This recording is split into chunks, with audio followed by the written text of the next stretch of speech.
Hey, what's up guys, Maltosier. We're back with some Great Ace Attorney. We are going to start chapter 4, literally clean, I'm pretty sure. We can do anything past the to be continued. Episode 4, Twisted Karma and his last boast. YouTube watchers, my return signals the end. Okay. From what you've seen, those things seem like a good time. Yeah, I think it's going to be fun. I'm actually really excited about Ocarina of Time Randomizer, because I have not done anything like that. I don't even think I've played a Nintendo game as any of my mainstream content yet. I mean, like a story Nintendo, like a single-player Nintendo game.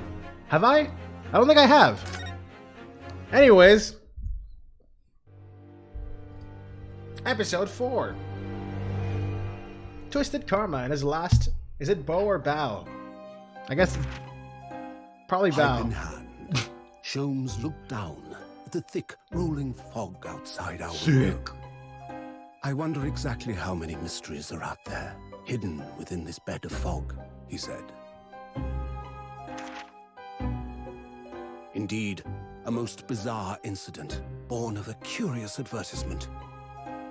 A hellhound's mad gallop through the shadows of a serial murder. An executed man's graveyard resurrection in the dead of night. I know this one. And a commonplace killing in a small, forgotten room at the edge of town. Yeah, but this is going to be the most There significant is one. naturally always another side to every case. I played Rabbids of plus which Mario most Kingdom. remain ignorant. No, I fucking didn't. Also, I did actually want to play And that it game, is but I never that did. Other I side forgot that game existed. which compels me to the scene of the crime, Wilson. So quickly now, take your hat and let's be on our way, my dear fellow. For My our dear adventure fellow. is not over yet. Come, the game is afoot. Foot!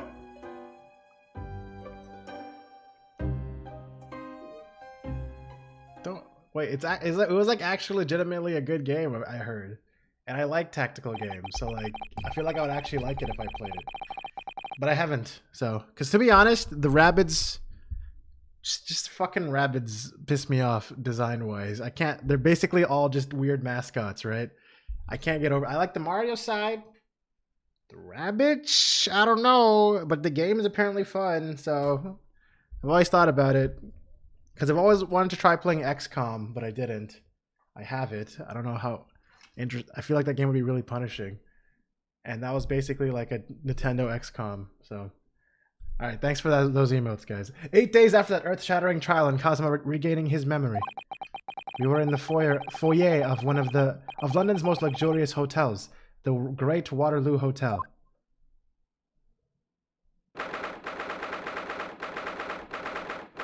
First of November. Hey, that's today.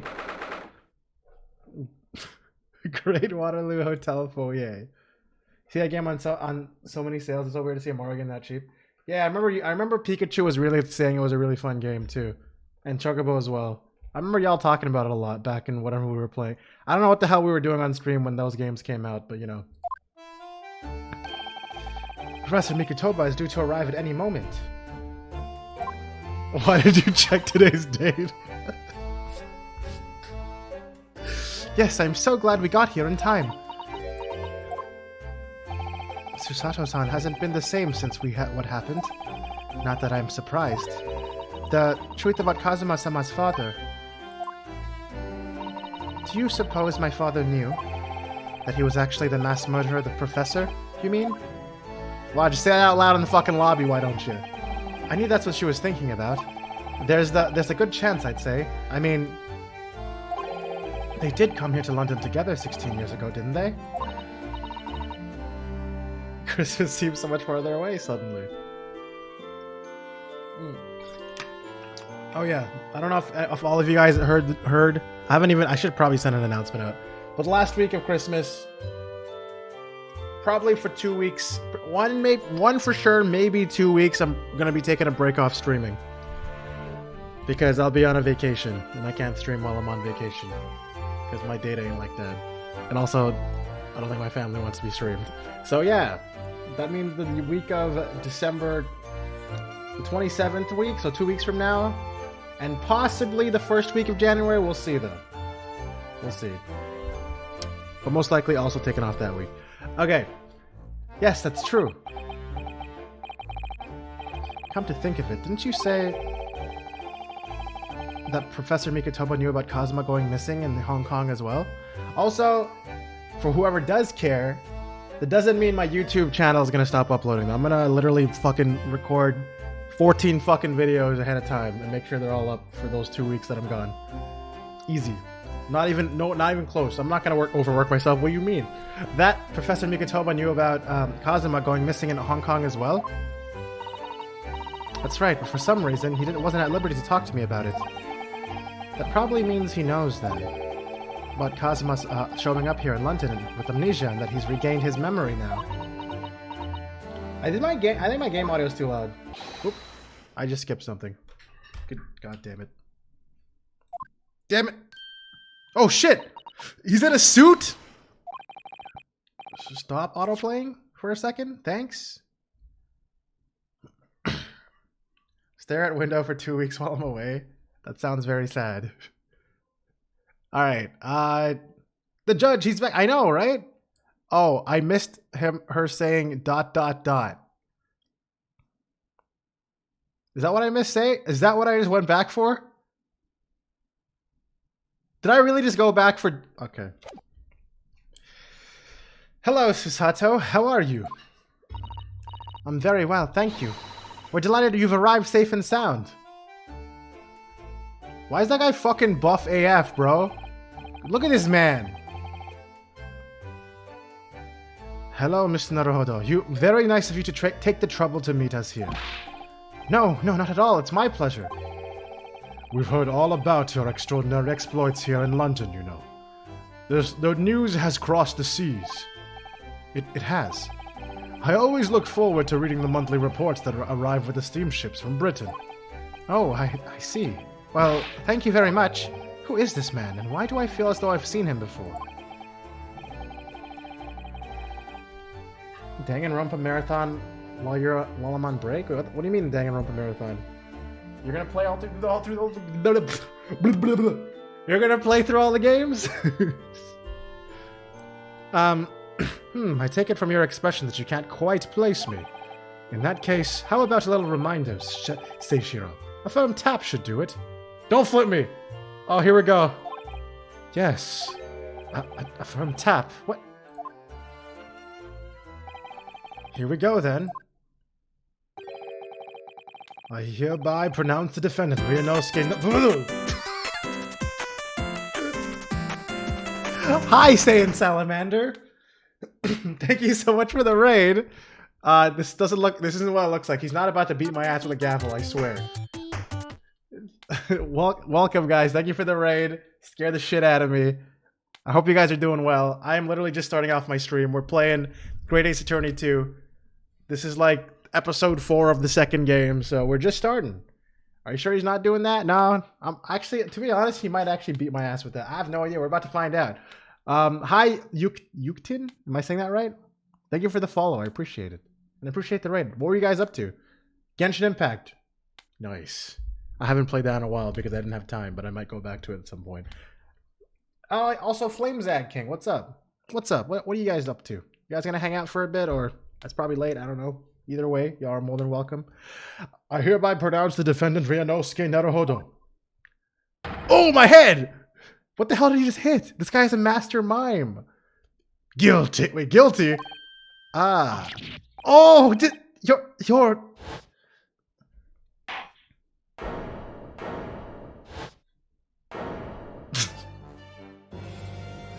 You need to play other stuff where you keep playing it for daily, not doing anything else. You see, that's why I'm kind of scared to try playing Genshin Impact again.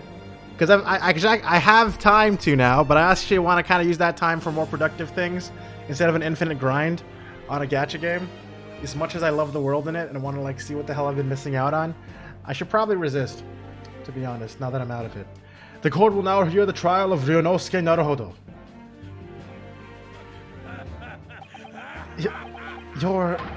Your Excellency! Hello, Judge Jigoku. How are you? It's been a long time.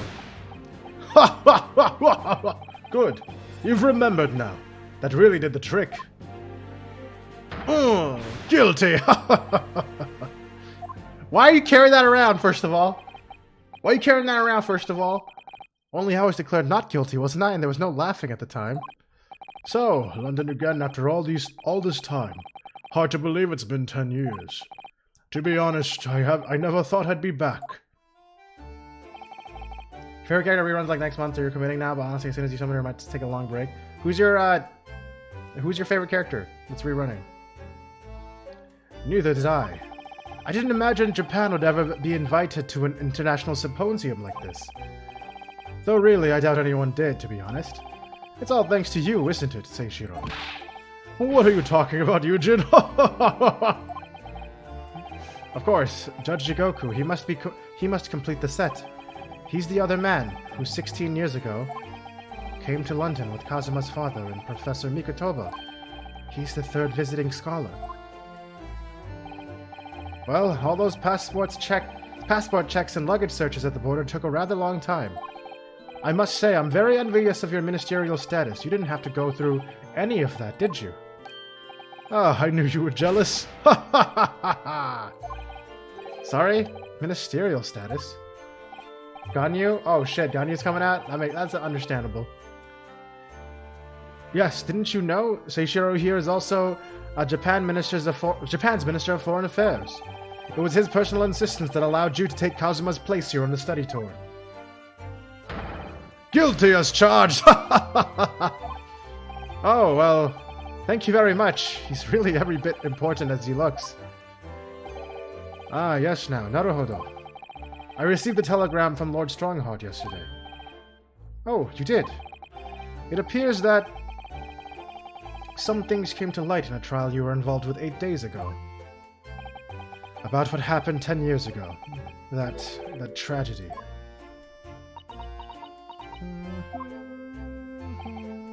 Yes, could you tell us any more about it? Oh, we're going to double conversation? 2 people at the same time? Damn! I'm gonna examine first, hold on. What the hell is this? I can't even look at it.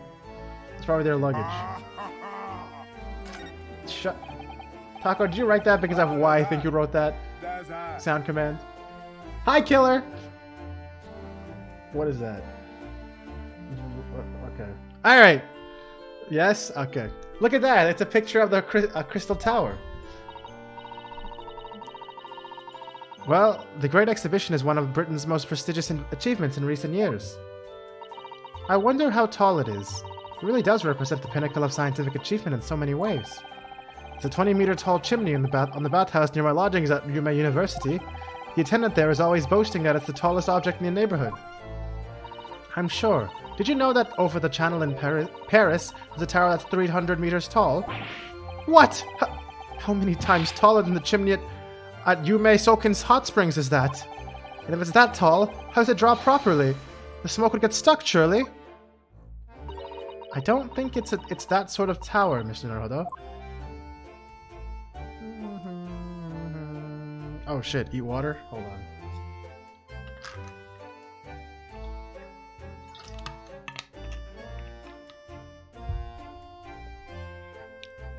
Look, it's Mario! I'm just kidding, no it isn't. It's clearly Luigi. The desk is, that's not a desk, that was a person I just clicked. That desk is known as Hotel Reception. Anyone wanting to spend the night has to report there to sign in for their stay. Oh, so do you think that's the head clerk behind the desk there? Yep, I'm sure it must be. I'd like to stay in a grand hotel like this for a little while, wouldn't you? Just to know what it's like. If the hotel fee was paid through our stipend, I'm afraid it might bankrupt our homeland. True. London gives the word expensive a whole new meaning.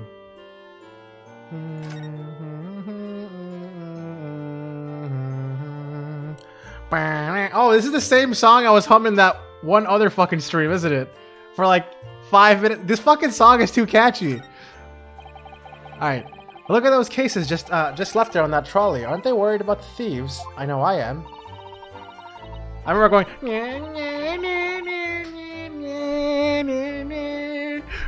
Haven't you seen the porter over there? Don't worry, he's obviously keeping an eye on everything. Ah, so it's a trap, designed to catch any chancers who might be tempted. Getting a little sleepy, so I'm gonna lurk for a few and then head off to bed. Have a good night, rest of that stream, dude. Yeah, I understand that 100%. Have a good night, man, and have a good rest and a good night. And I hope your stream was great. And again, thank you for the raid. Also, it's this fucking guy. Who's this guy again? Why do I feel like I know him? Was he was a fucking jury member, right? Oh, he was a jury member, the leader of the taxi guys? Am I getting that right? The horse taxi? What do you call those again? Carriages?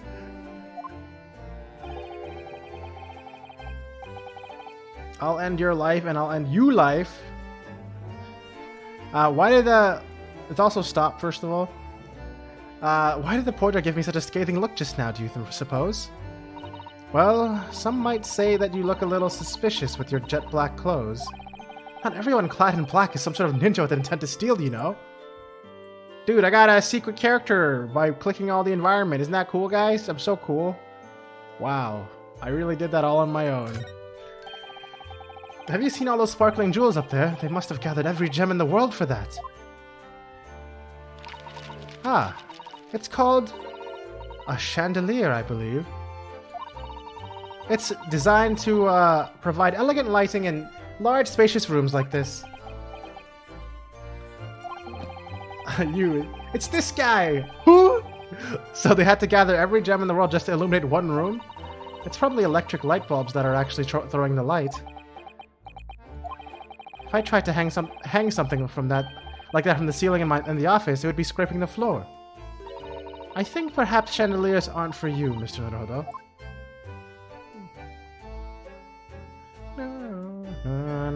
Alright, we looked at everything. Let's actually see what's going on. It's designed to be swung on. Get it? Are you thinking what? Like, if you're making a reference to the song, I couldn't make the joke because I don't remember the song enough to make the joke. So I had to just not try, unfortunately. Yeah. I don't know the lyrics of the song. Or even how you sing it. I've heard it very few times. Alright. Anyways. Your journey from Japan. So, how was the voyage here? Well, 50 days at sea is a long time by anyone's standards. But it wasn't as bad as when we first came 16 years ago. No, that's true. And I truly wondered if we wouldn't be drifting in the vast ocean for the rest of our lives. This time we followed the same route as you. So we were able to relax and enjoy the experience. Ah, so you stopped in France's beautiful capital, Paris. We did, yes, though only for one night. They will see my dance.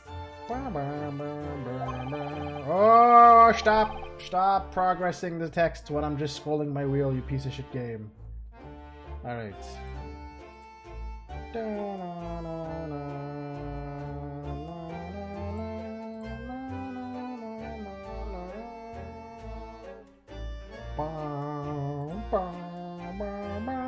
The game. Okay, I'm sorry, game. I didn't mean it. It was a joke. A bad joke. And the game's like, oh yeah? Well, this says otherwise. Okay. And yesterday evening, we left the port of Dunkirk for Dover. Just in time for the Symposium, in fact. It starts tomorrow. It's wonderful that you were invited to attend such an important international event. Stop with these idiotic jokes.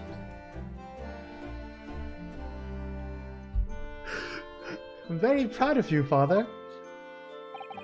It's thanks to Seishiro here. 16 years ago, he managed to ingratiate himself with Britain's Attorney General. I'm sure that's why he was invited. I suppose you could say I'm something of an appendage myself. I'm what you'd call an appendage myself. I need you to delete that layer.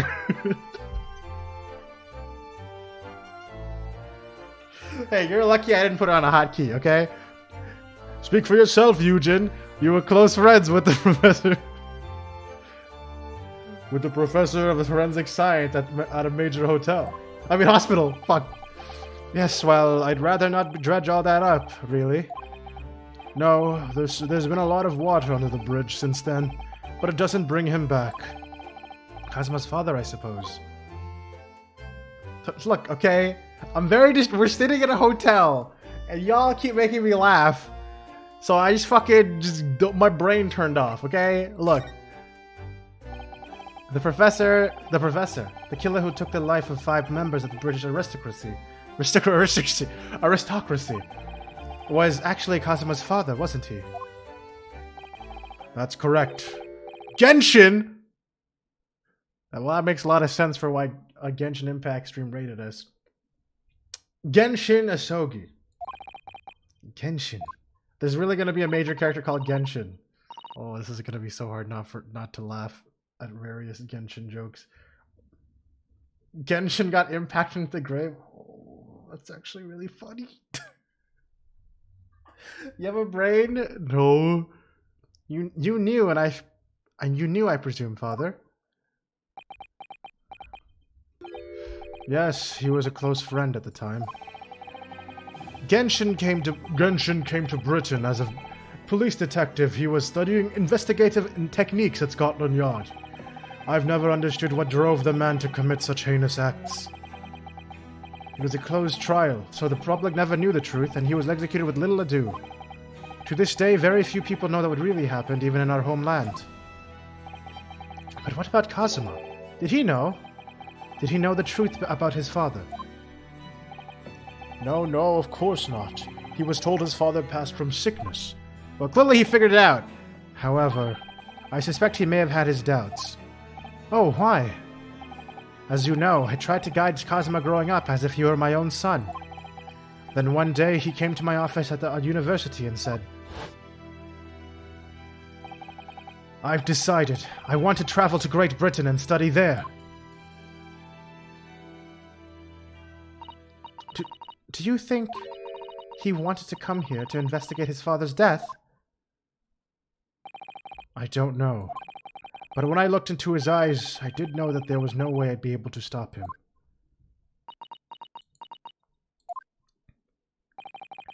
Something else came to light in that trial the other day, actually. Oh, what? Well, having disappeared in Hong Kong and been missing for almost a year, Kazuma has since turned up here in London, working as the apprentice of Lord Van Zeeks. What? Wait, are we allowed to say that? Or did he want us to keep that a secret? I thought he wanted us to keep that a secret for some reason. Maybe I just made that up in my head. What? What? That's news to us.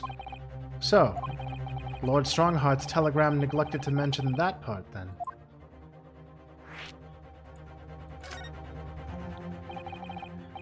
As you know, we both thought Kazuma had died on the steamship during our voyage to Great Britain in January. Okay, this is really bothering me, like a lot. But you see this fucking thing here? These two arches or whatever. They keep looking like eyes to me, and I really hate it. It really looks like some abstract thing just staring at me, and I really keep getting distracted by it over and over again. Stop looking at me, wall. Stop it. But he didn't die. He's alive. As you knew, didn't you, Father? Maybe it is staring at me? Maybe it is. It really does look like it. I literally just can't stop looking at it. Killer, what the fuck are you talking about, Killer? What? What are you talking about, man? In actual fact, no. What I did know is that when your ship docked in Hong Kong, he mysteriously vanished. We sent a team of investigators to Hong Kong to try and ascertain what had happened, but to no avail. But he's still alive, and here in London, you say? I never dared to even dream it. Why on earth did a young man not make contact? The government and the police have been chasing clues fruitlessly for months now. Well, it seems that he was suffering from amnesia. What? Amnesia? When we first came across him again here in London, he didn't know who either of us were. I see. He only regained his memory 8 days ago. This is unbelievable. Yes, it's quite miraculous. They didn't tell anyone they lost a dead body in Hong Kong? I mean, they did, right? Isn't that what they said? They've been doing it secretly in the government side of things? Or am I misunderstanding here? I wonder why Lord Strongheart didn't let us know. I must speak with him urgently. Oh no, don't get murdered. Oh wait, we got it. Someone has to die soon, right? Oh, don't go talk to Strongheart. I must speak with him urgently. I wonder how Kazuma's been these past few days. Would it be wrong of us to go and visit him? Your time in Britain! That began 16 years ago now. It is a distant memory, really. It was Yujin here, Genshin, Asogi, and myself. We were the original three. The first judicial scholars from Japan to travel overseas to study. Ocean voyages were not what they are today, I can tell you. 16 years ago, things were tough for their generation. Your father was an exceptionally fine medical student at Yume University at the time. You know, young lady. Yes, grandmother told me. He went to do research at a great London hospital to study autopsy. Practically unheard of at the time. I mean, in Japan. Yes, it was an eerie... Fuck, man, why do I keep misreading lines? Yes, it was an eerie place sandwiched between the back of a prison and a burial ground. That's a great place to have a place. Not more talk of graves. Very often there's no one willing to deal with bodies for... Oh! Again? Wait, another raid? What's up? Scared the hell out of me again! Hi, Bub the Chicken! Thank you for the raid! Hi, y'all were playing Dungeons and Dragons? Wait, that's hype. Thank you for the follow as well, I appreciate it. How are you? How are you guys doing? How is your stream? What were you guys actually doing? I know you're playing Dungeons and Dragons, but you were actually like doing the actual like session or something? I haven't played Dungeons and Dragons in literally over a year. I'm doing good, stream was good, I'm glad to hear that. Hi Draconic, how are you? Or Daedra.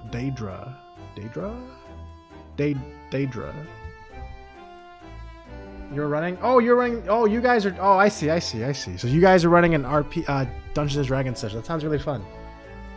I've always kind of been interested in maybe doing, like, participating in a Dungeons and Dragons stream myself, but also I don't know yet. I have a hard time deciding if I actually enjoy Dungeons and Dragons or not, or like what parts I actually enjoy. From the sessions I've played, I'm like always on the fence. Are you guys following a campaign, or is it like a custom one-shot or something like that? Very often there's no one willing to deal with bodies following autopsy work. An official campaign? Okay. Which one? So you see, autopsy labs have something of an unavoidable relationship with graveyards and prisons. Get off the fence then? I take offense to that. Not my cup of tea at all. Do you remember that Scottish prison governor? Kaiden was his name. He was a good man. Oh, a homemade campaign. Gotcha. Yes, but then of course in our 6th year here, everything changed with that dreadful case. When Genshin was arrested for a series of the most gruesome impacts. Simply couldn't believe it. I'd known the man for years. I was a witness at the secret hearing and I tried to speak in his defense, but you went a little too far and ended up facing charges yourself, didn't you? Genshin? Yeah, there's a character in this actually called Genshin. That's gonna be fun. This is gonna be a fun chapter. Well, suffice to say that after that trial we were sent back to Japan. There was nothing more we could do to save Genshin. It was a lost cause, sadly. Oh no, Genshin Impact is a failure, it's shutting down. I'm sorry, Susato. I didn't mean it. I'm sorry. Susato didn't like that. Well, if you'll excuse us now. Which chapter is this? It's number 4 of the 2nd game of the Greatest Attorney duology. Sustau? So it's probably pretty close to the end of the entire story of the 2 games. Yes, there's also, if you're planning to play these games and you haven't, this probably will have a lot of major spoilers, just as a warning. I should probably, in all fairness, warn you about that. Shut up? I thought you were actually saying Sustau on purpose, but alright. Yes, I'd like to get this trunk up to my room as soon as possible. Oh, I'm so sorry. I shouldn't have held you up here for so long. I'll call for the porter then. Just wait here. Whoa, what the fuck? That was fast. Sustao's gone off at a run. I'd like to stay and talk more, but I do have various preparations to make for tomorrow. Yes, of course. It must be a big responsibility representing our entire country. I wish you the best of luck. Naruhodo. I hope you'll keep an eye on Susato for me. Keep looking after her as you obviously have been. Bigotoba, don't give me a death flag, you son of a bitch! Don't you dare give me a death flag, you son of a bitch. I hate you. Oh no. Yeah, same, Ryonosuke. Oh no! Oh no. Wait, no one's done that in a while. Let me do it for you guys. Oh no. I mean, if anyone's looking after her, if anyone's looking after anyone, No. it's her looking after me. I don't know about this game specifically, but other Ace Attorney games you're interested in playing? Nope.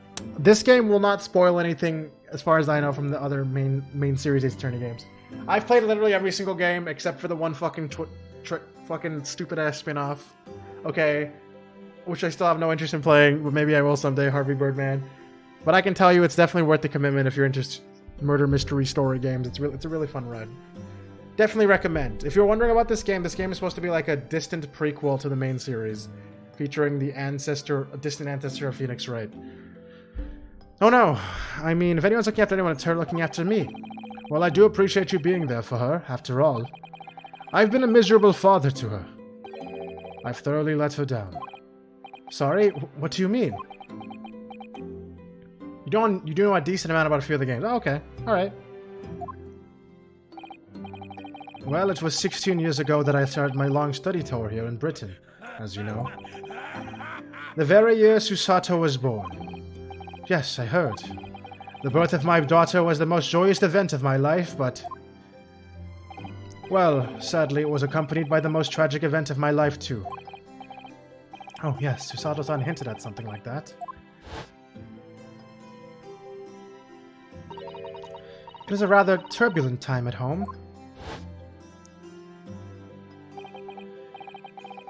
True. Anyway, I won't bore you with the details. The point is, I became rather less dependable than befits a grown man. And it was then that Seishiro offered me the opportunity to study here in Great Britain. I was too worried about you to leave you behind. So perhaps I was a little heavy-handed when it came to persuading you to accompany me to London. So, that's what happened in a nutshell. And that's also the reason why I now feel compelled to give my daughter as many opportunities as I dare. Though the world does not readily afford young women such things, I must say. I completely understand, Professor. Ah, one other thing, Naruhodo. If I may be so bold, I have a favor to ask you. Is he gonna tell me to shut up about the whole Cosmo thing or like the murders? Because I ain't listening. You know I ain't listening. Oh, really? Of course. What can I do for you? Well, the thing is, Okay, that's a death flag. Susato, good job, Susato. You death flagged your own dad by interrupting in that spot. Thank you so much, Susato. I really appreciate it. I'm so sorry that took so long. Miss Susato, now then, allow us to take your bags. Allow me to take your bags. One moment, if you please, Porter. I'm trying to finish my sentence. Of course, sir. No, that's not... Oh, man. Alright, fine. Just don't finish your sentence, I guess. That machine around your neck is a camera, I believe. Quite right. It's just 5 shillings for a lovely photograph to commemorate a wonderful stay at the hotel, sir. Well, I think given the occasion we could justify the expense. Ah, yes, of course. Oh, shit. That's us. That was great. I'd like to thank you for coming with me, Miss Naruhodo. It's really made Father very happy, I think. Oh, well, I'm pleased then, but we were interrupted before. We were interrupted before. I played all through the entire Danganronpa series earlier this year. Don't spoil it, because there's people in chat that are still going through it. Like Petroleum Taco has been screaming through Danganronpa. She's at the end. She's on chapter 6 of the first game right now. But yeah, it's a really good series. I played all of them in a row, literally. Like Trigger Happy Havoc, Goodbye Despair, and then I went to Ultra Despair Girls, and then Killing Harmony. It was good. I really enjoyed that. It was a fun time. Oh, well, I'm pleased then, but we were interrupted before. You haven't played through all of them, but you know about all of them for the main ones. Have you, like, watched them or something? Professor Mikotoba was about to ask me something. Yeah, just keep mentioning that. Keep fucking twisting the knife. Keep doing that, guys. I really appreciate it. Shall we return to Baker Street, then? I expect Iris will have some delicious tea waiting for us. Yes, let's go. Let him finish his goddamn sentence. It doesn't take more than 5 seconds, probably. I'm getting more and more anxious about Kazuma, though. You should be more anxious about Mikotoba, dumbass. Perhaps I'll try to meet with Lord Strongheart later and ask after him. Knife twisted. Watch, not one to give spoilers. Yeah, I appreciate that. But yeah, it's a really good series. I'm also going to be playing the Nonary games in 2022, so next year.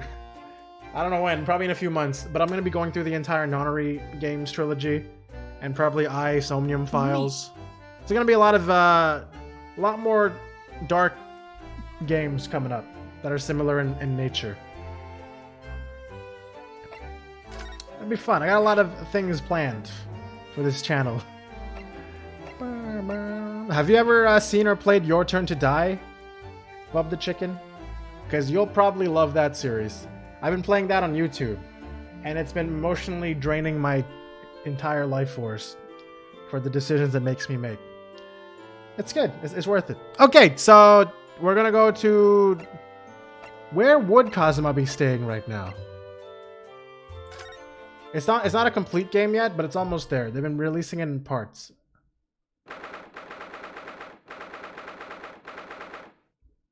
First of November, Sholm Suite. How do I... This is the little kid, isn't it? Bro, how do I say that again? Hold on. How to pronounce E... dash... accent. Nope, not that one. Oh, wait, this is French. This is the French E. I forgot how to pronounce it. I used to know. A and is this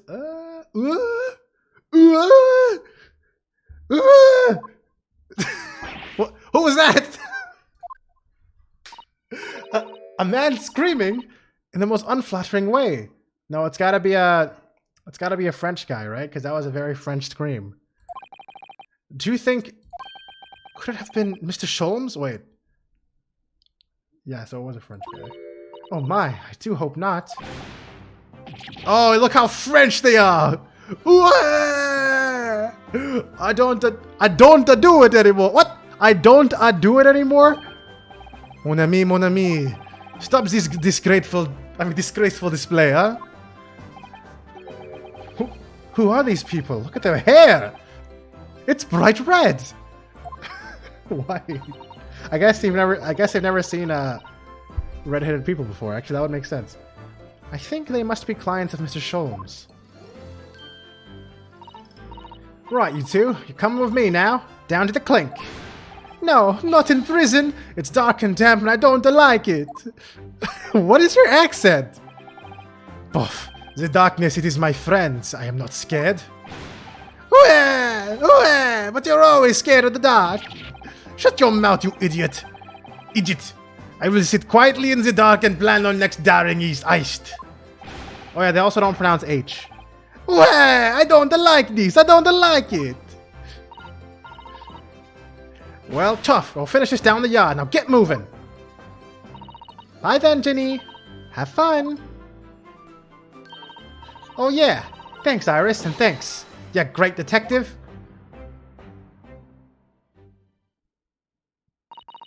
Hee hee. Gina makes a fine detective herself, doesn't she? Hey, Malt. I was talking to one of my players and I've had stream muted for a while. I'll be hanging out for a while. Oh, no worries. Hi again, if you didn't hear me say hi before. I like how you used the muted. Oh no, he probably didn't even do that on purpose. That freaking Simon TV emote is literally just lowercase muted. So anyone who types muted is gonna have that freaking image. Thank you so much for that, guys. Very descriptive, really descriptive sentencing now. Oh, whoops. Nah, it's fine. It's fine, I guess. It's not really a big deal. It makes sense. Gina makes a fine. Yeah, I also really love that Gina's a player. Fuck. Gina is a character in the main cast. Also, what's going to be really sad. What gets me really sad is thinking about how this game is probably like a complete story, and there's probably not going to be any more entries in this little timeline. So I'm going to feel really bad once it's over. Hate that feeling of things being over. All these characters being gone forever. Hello, Iris. Well, we're home. Well, did you find your daddy? Yes. We arrived at the hotel. She better not say, maybe I'll be so lucky and meet my daddy too. Don't say it, Iris. Don't do it. Don't do it, Iris. Yes, we arrived at the hotel just before he and his friend. Oh, well, that's great news. I hope I'll get to... I just said don't do that! I just said don't do that, Iris! You... Oh, no! Is the man dead? Oh, no. Her dad died in the first case of this series. Basically. So yes. And then... we haven't told her for whatever reason, even though we know. It just feels so bad because I know it's going to explode soon. Because he died in another country. He died in Japan. And there has been no word home. And she's just like wondering what happened to him. No more Sholmes, no more Ryonosuke, no more Great Ace Attorney. Thud thud. How old is she? She's 10. She's a 10-year-old girl. Oh, well, that's great news. I hope I get to see my daddy again soon. Ah, yes, of course. Come on, guys. Come on, man. It's already well past the point of awkwardness. Dr. John H. Wilson. So, Iris, all that remains now is the greatest greatest of problems known to man. What in the hell did you do?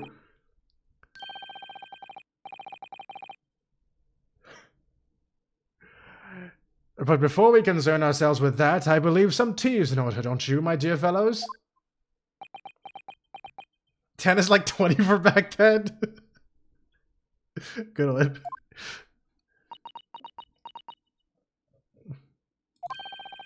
Is something wrong, Miss Naruto?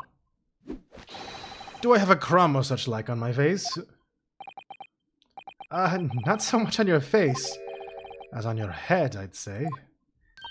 Come along then, everyone. I've brewed a lovely special blend. Time for tea. Whatever is going on here today? In that case, let us sit and drink now. For I'm, in fact, expecting a guest later today. What have you done to yourself? None of my options are to ask about the hair? Alright, whatever, I guess. We're just gonna ignore it. Mr. Sholmes, who are the two gentlemen that were here before? Oh my god, I love Sholmes' hair! Malthead, I guess. Oh my god. Oh, just a pair of petty criminals, nothing of significance. Of course, they have to make a living somehow. And when the mood takes me, I'm willing to turn a blind eye to all manner of infractions. When the mood takes you? All manner of infractions? But when such fellows set their sights on Mr. Herlock Sholmes, well, that's when their luck runs out. Oh my, you're the target of a crime, Mr. Sholmes? But I quickly devised a plan to entrap them and deliver them to our young detective ally. Should have asked Gregsy to come too. We could have had an arresting tea party. I did send word, but no answer was forthcoming. The man is consummately in the wrong place at the wrong time. There's a word for it, I'm sure. Aha, I have it! A bungler, that's the word. Is that a gun? Yeah, he has a He has it's a fingerprint gun that he invented. It's called a skin print gun, I think. The child? Yeah, the child also has a gun. They all have guns. They all make their own guns, you know? It's a thing. Detective guns. It's a good job he's not here to hear you say that. So those redheads had been up to no good. I wonder what the men did. What?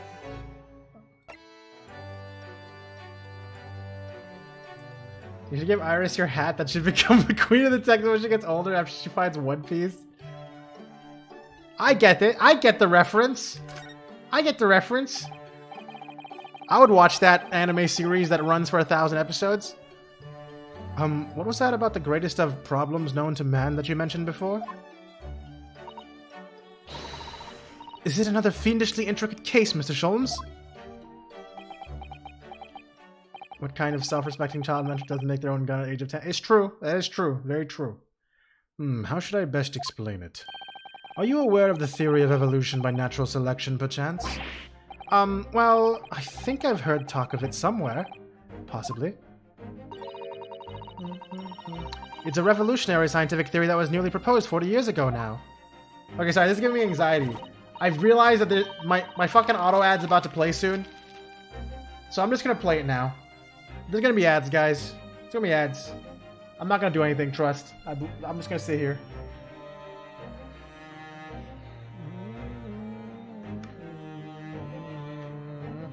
Actually, I should go get some water. My water bottle's empty.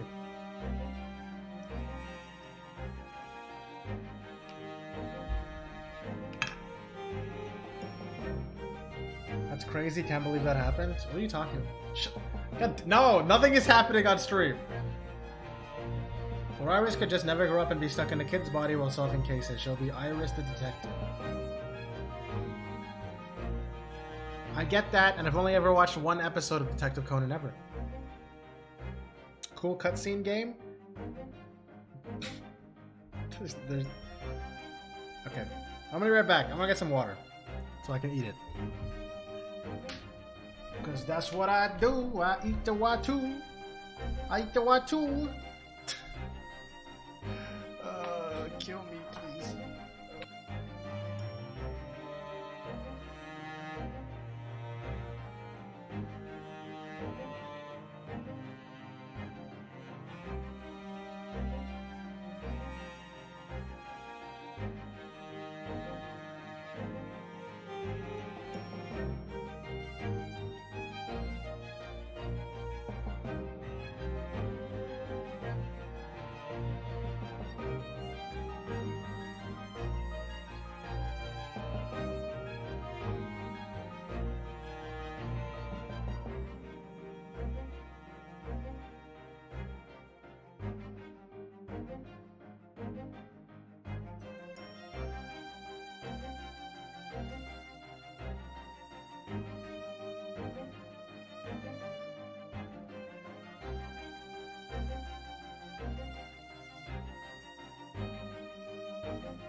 Alright, I'm back. I'm back. What is Shulk? Yeah. It's a very scuffed amiibo. That's why it's the perfect ad emote. I don't know why.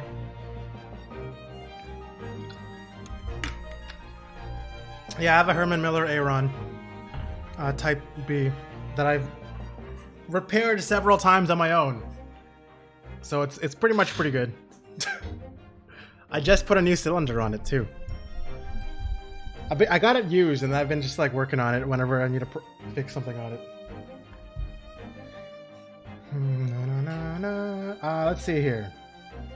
We're good, right? Everything's good on screen? Good. Also, the reason why that emote exists, Bob the Chicken, is because this exists. Bad. Yeah, this is bad. Alright. Anyways.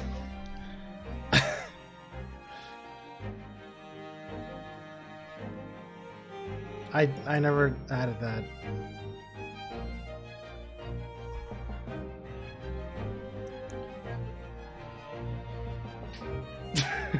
That is so funny. I actually have. I don't know. If, no one's been playing any sound commands for you. I never added not add at all. I don't know which one you're talking about, to be honest. Unless you mean really bad ad or something. I bought it. I wasn't a place. I literally bought it from some guy in his garage in a nearby town when I had a car and I was able to drive there on Kijiji. There was no legit place I got this fucking chair from. It was Me? But yeah, we have sound commands. You can see the whole list of sound commands, the type of exclamation mark commands. But people have been kind of chilling and not really playing anything. But anyways, according to its author, Mr. Darwin, we humans were once apes who lived in the treetops. Wait, what? We were apes? Monkey.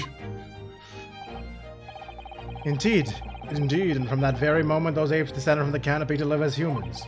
It has been our lot to be at the mercy of the greatest problem known to man. Our lot? What is this great problem, Mr. Sholmes? Why is it not obvious, my dear madame? The problem of rent. Oh no. Evolution! Evolution! But did you not receive a rather large sum of money from Madame Tussauds only the other day? Pshaw! A large sum? One potted herb for Iris and a new motor car for me later, and all of it has quite disappeared, I assure you. Honestly, Hurley, you know you squandered it. You bought an entire fucking car? And a pack of tea? Yeah, of course your money's gone. Yes, well, anyway, 2 days ago, I discovered the answer to man's greatest problem, for the coming month at least. And what was the answer? Why, there is a substantial clue. Before your very eyes. Don't tell me. Let me see. Humans are sorry creatures, unable to see what is in front of their noses. Let me give you some assistance. Don't look, but observe me very closely. Is this going to be about his hair? There is one particular feature about my person that has changed. You should have noticed it in the end, I think. In the end? It's been stabbing me in both eyes right from the very beginning of our conversation. I think we might need another clue before we uncover the full answer, Miss Naruto. Thanks for the hint. I'll be tearing my hair out if this charade goes on much longer.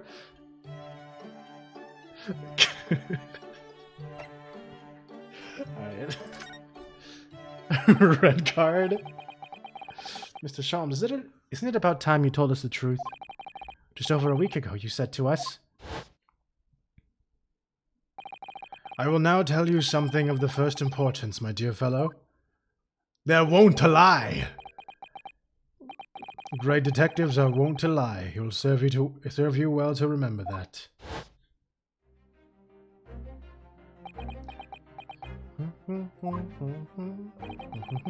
That case aboard the SS Buria in January.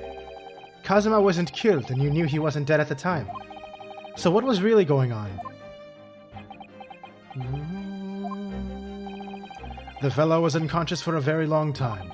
If he hadn't regained consciousness when he did, his life would have been in mortal peril. Of course, a side effect of the prolonged comatose state was amnesia, as you now know. It was a simple enough task to silence the crew. But how? After they'd carried him out of the cabin, I assembled them in the lobby area.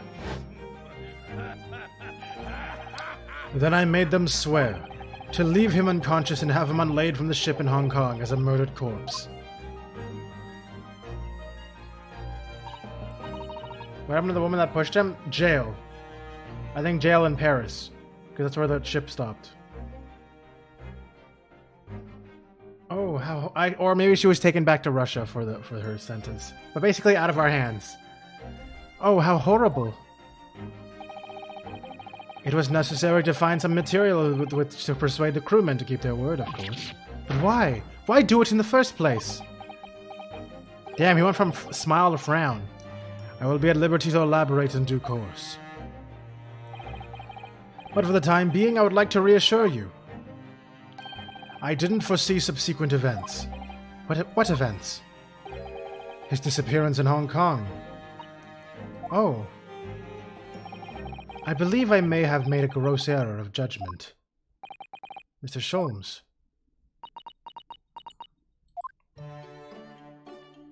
And that music, okay. Start playing this music, I guess. That's fine. Can you tell me about your hair now, you piece of shit? Am I supposed to present like hair? No, I have an armband. I don't have anything to... Do I examine hair? Your hair disappeared. Oh, it's fire! I didn't mean to click the fire. I do like this fireplace. It's one of the best things I've seen since we arrived in the country, in fact. Although, I do yearn for a Japanese kotatsu. Putting your legs under a warm blanketed table is so comforting. Do be careful, Miss Naruto. Don't mistakenly put your feet into the fire, will you? You'd suffer terrible burns, you know.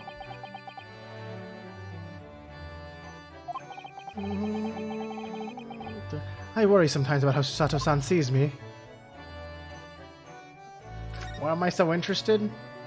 Because I want to know if I'd look good in the same colored hair. You know? What if I was a redhead? I'd look pretty cool, right, guys? Alright, you know what? I'm leaving. You know his fucking... No. You know what? This freaking shoe looks like he has a fiery ponytail behind him now because it's like red. I don't know why. That's what I'm looking at right now. It's kind of funny to me. Or like a fiery like rat tail. Oh, rats. Okay.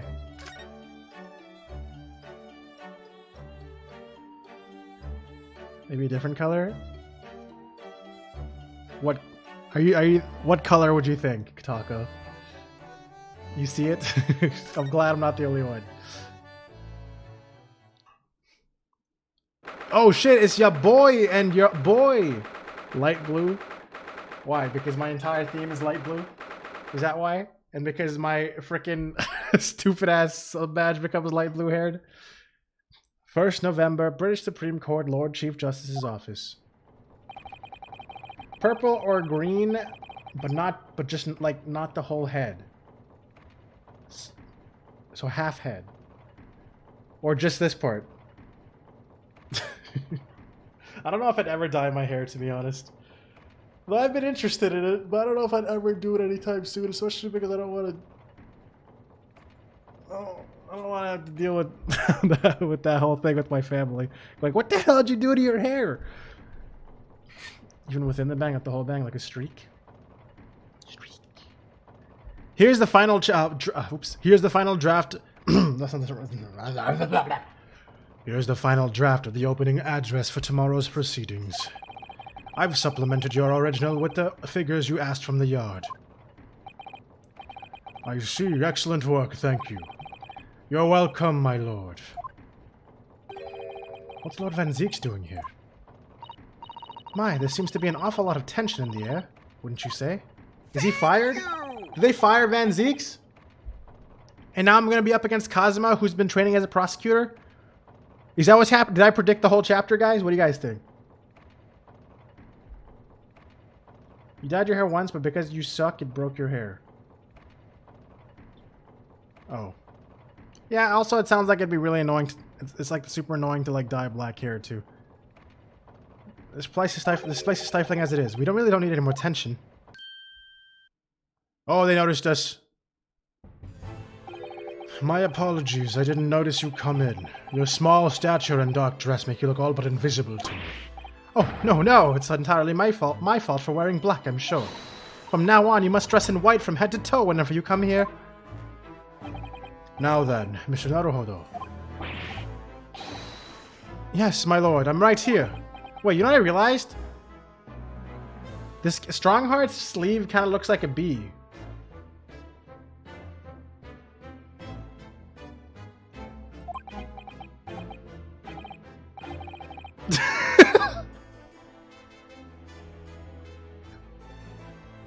This is you right now.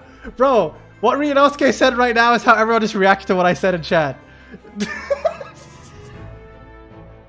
Man was listening to my commentary as well. Is something wrong? Perhaps it's a little too hot in here for you. Starts taking off clothes. Oh no, not at all. I mean, I've never experienced a room at such a perfect temperature. If you're sure, the beads of sweat carving their way down your face seem to suggest otherwise. Actually, you know what seems to suggest otherwise, guys? That seems to suggest otherwise.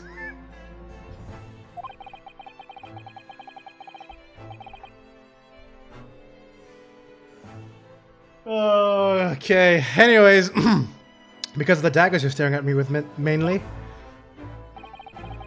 As you're no doubt aware, my International Forensic Science Symposium begins tomorrow.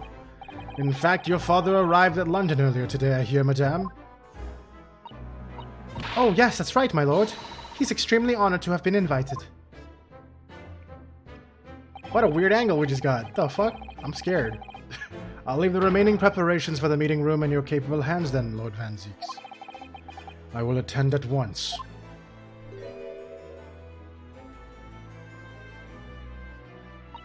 The screen said it somewhere else at the same time. True. He gave you a very cold stare as he left, didn't he? I know, but I haven't done anything, have I? Yeah, we fucking spouted our voice to Miko Toba, who said he's gonna go talk to this guy. What do you mean we didn't do nothing? These past few days, my feet have barely touched the ground, I must say. My dedicated right hand of many years was recently put out of action in spectacular fashion. Oh, I'm sorry to hear that. Is your left hand still of service? Oh, Ryonosuke. Oh no, you did not say that. You did not say that. Unironically, that is.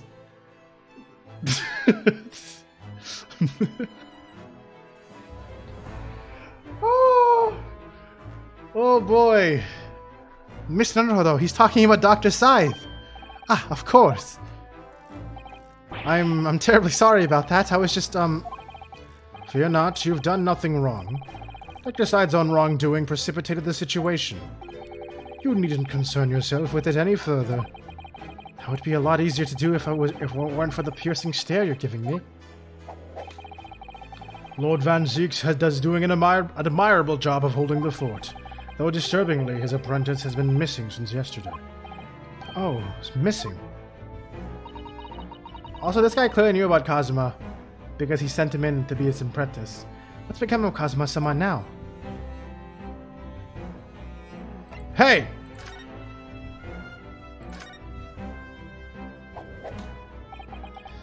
Not long ago, visitor numbers to the Great Exhibition exceeded 30 million. 30 million? There are even that many people in the world? As a comparison, Mr. Naruto, the population of the imperial capital of Tokyo is 2 million. I will be opening the International Forensic Science Symposium in the exhibition's main auditorium. This event has been 2 years in the making, 2 years of preparations and negotiations with other countries. Sounds like a tremendous achievement. Congratulations. The 20th century will see the wholesale adoption of the forensic investigation techniques, and cooperation between policing organizations around the globe will be essential, which is why this landmark first symposium has to be hosted here, at the heart of our great British Empire, in order that Scotland Yard can become the leading investigative organization in the new world. He's the same as ever, I see. The passion of his is quite something. You're every bit as passionate in your own way. I'm sure, Mr. Naruto. How'd you even hear me say that? Wasn't I thinking that in blue text? I'm the only one in this country who truly cares about a future that embraces forensic science. It is my intention to become Her Majesty's Attorney General and reform the Yard from the ground up. So the disgrace of the forensic investigation team has been a bitter blow to my ambitions.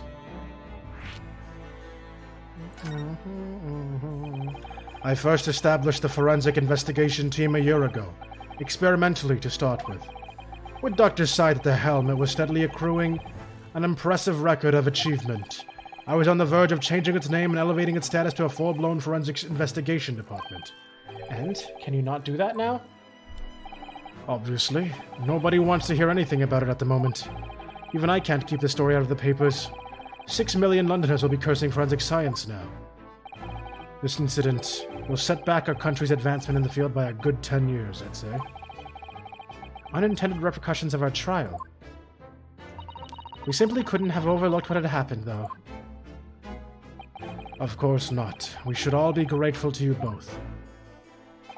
Anyway, I'll still reform this country's policing when I become Attorney General. This may delay my plans, but I won't alter them. Nothing will stand in my way. About Lord Van Zeek's apprentice. Ah, yes, that came as a surprise to me, I must say, that you and he are old friends. How did you become an apprentice to Lord Van Zeek's in the first place? It came about 3 months ago. An unidentified Asian man was apprehended by border police. They found him hiding aboard a large goods vessel. Oh my, so he stowed away to get here. He had no papers to identify him, no passport, and he was suffering from amnesia, too. Other than the fact he was clearly of Eastern descent, there were no clues as to who he was. So I decided to assign him to Lord Van Zeek's, that way I could keep an eye on him. But then, why the mask? I didn't want to burden Lord Van Zeek's with tiresome explanations about why he had an Eastern apprentice, because it would be so much easier to explain why he was wearing a mask. He's proving to be a great help to Lord Van Zeek's, so I have high hopes for his future. By the way, do you know where he's gone? No idea, but I believe he's left London for the time being. Well, we don't get to see Kazuma, guys. Not until some random moment where we need him to show up randomly, because we're backed into a corner. Oh. I take it you also didn't know that the man's father was one of our country's most infamous criminals, I mean. Genshin Impact.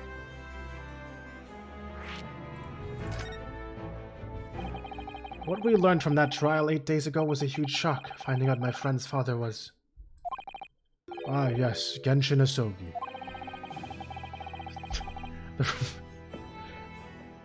The professor's case 10 years ago caused a great stir here in Britain. It was such an awful murder, and unprecedented, using a ferocious dog as a murder weapon.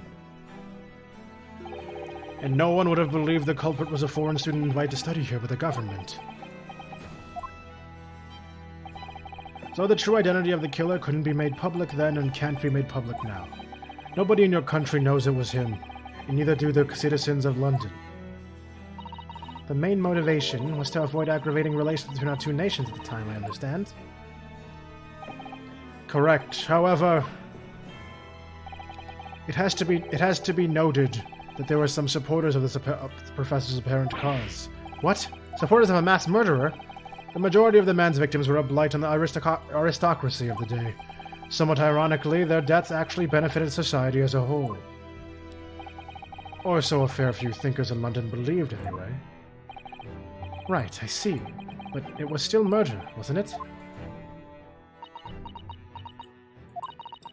It seems very similar, doesn't it? To the idea of the Reaper of the Bailey.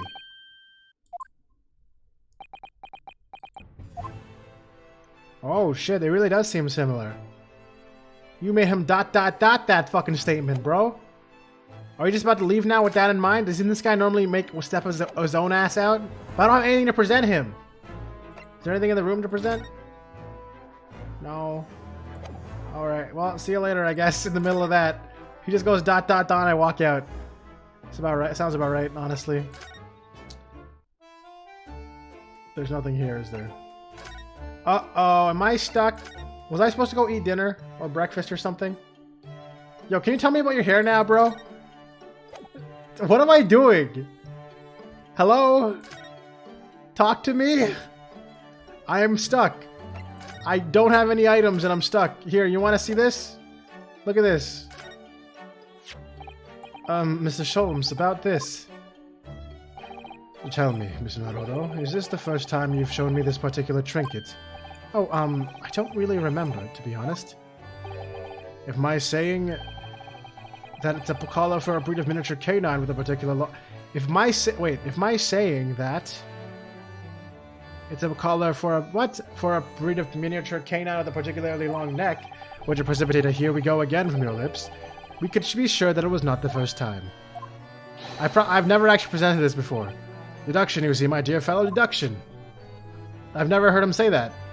So that was the first time. I won't say "here we go again." Alright, well, do I just go back home for whatever reason? I've never actually been home yet.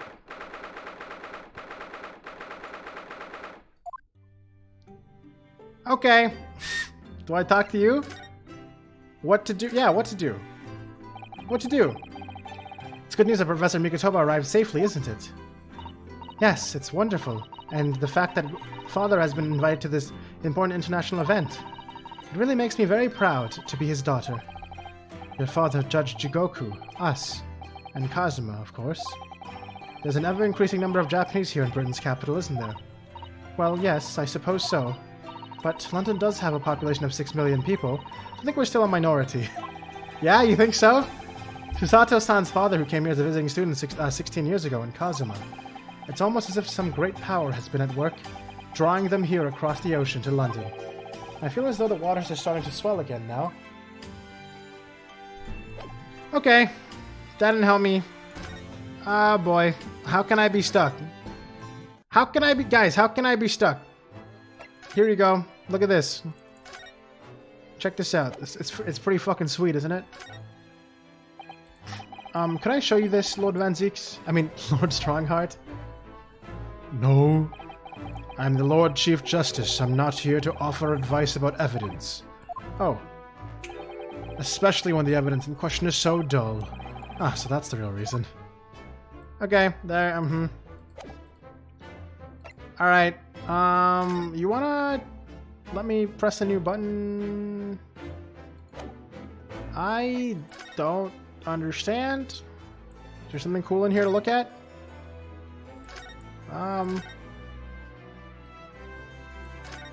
Chair? Just sitting behind that desk must make you feel so important, don't you think? Would you like to have an office like this, Mr. Naruto, with such a grand desk? Who, me? No, I don't think so. Oh? Well, imagine if you suddenly found yourself needing the toilet. You have so far to go. How true. Perhaps the important people who work in ostentatious offices like this haven't considered such things. I'm going to take that as a compliment. Yeah, that's five-head shit right there.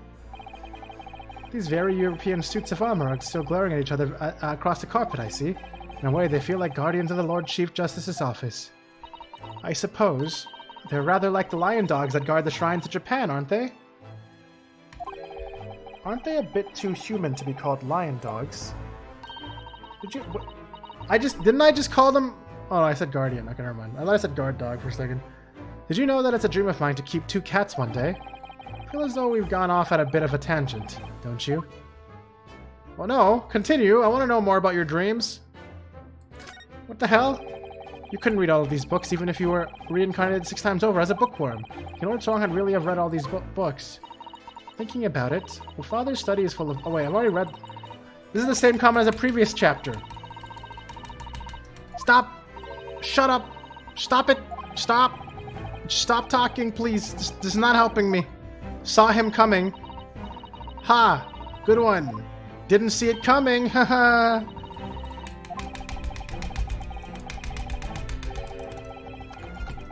Come on. Alright. Cool. We can go back. Move! I feel like I'm missing something. I don't know what it is, and it's pissing me off. So maybe I should just actually observe everything. Maybe there's something in this room, like this mask. Wait, isn't that Kazuma's mask? Why is that here? The mask Kazuma wore when he was assigned to Lord Van Zieks as his apprentice. And he cast it aside after the trial the other day. I just sort of picked it up. We ought to give it back to him, I suppose. But he has his memory back now, doesn't he? And I can't help feeling he might turn around and tell me coldly to wear it myself. But isn't he your best friend? That apparently is not important. What about this? Ah, yes, Mr. Sholm's curious collection of trinkets from the various mysteries he solved. It's one of my favorite parts of this room, full of items with such exciting tales to tell. I do believe he's added to it since I last looked. Now there's a mysterious pince-nez. A what now? A mysterious little box, a mysterious horseshoe, and a mysterious biscuit. I think that last one might just be one of Iris's unfinished snacks.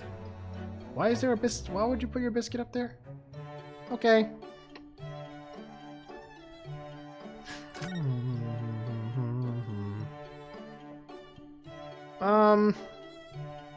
Let's look at what she's writing. If I remember correctly, this large and imposing lump of iron is called a typewriter. To think that every single one of the adventures of Sherlock Holmes blossomed from this very machine. Ah, it's such a dreamy thought. I actually had a go on it the other day. The metal bars that move when you hit the keys got all tangled up somehow. That made Iris angry. Mr. Naruhodo, you're ruining my dreamy thoughts. Please don't do that again. Now I've made Susato mad.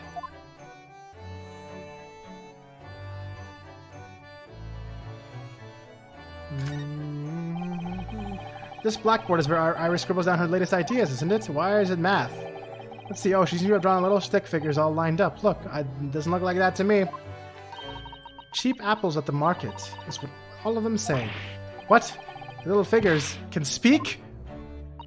All your questions would be answered if only you would read this month's Rance magazine. So I'm the only one who can't make any sense of this. Anyone have any ideas of what I'm supposed to be doing right now? Because I didn't expect to be stuck so quickly. On what's literally 4 screens and no evidence. How can I be stuck on 4 screens and no evidence? I don't understand how I can be stuck at all. What is wrong with... Is this a newspaper, maybe? Oh, this looks important. This looks like last week's edition. What's that article circled in red ink there? It's an advertisement column. It says... To the Redheaded League. Okay, yep, there we go. Finally, I found something. The Redheaded League? What's that? I don't know. I've never heard of it before, but...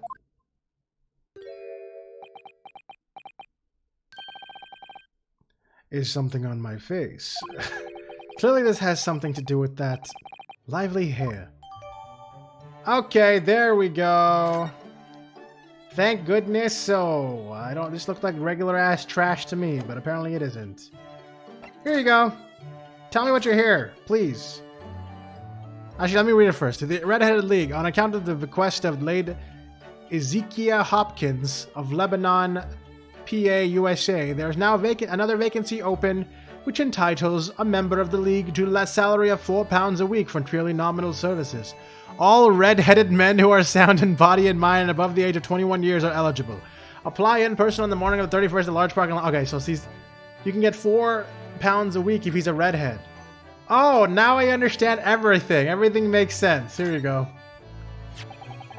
Actually, there was someone circled an advertisement in this paper, Mr. Sholmes.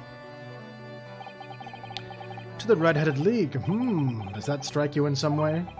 I was thinking that just maybe it might be related to your bright red hair.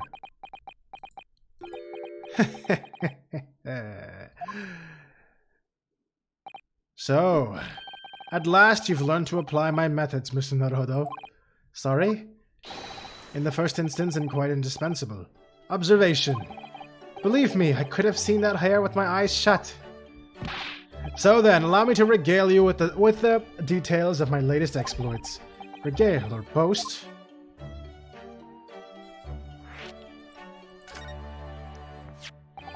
So what is the Redheaded League, which seems to be the subject of this advertisement you've circled? You noticed in the paper, then?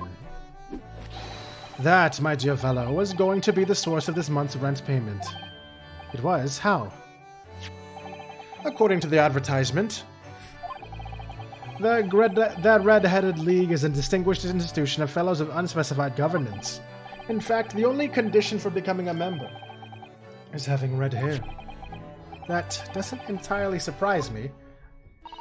But listen to what the lucky redheads receive once they join. An unconditional salary of £4 a week.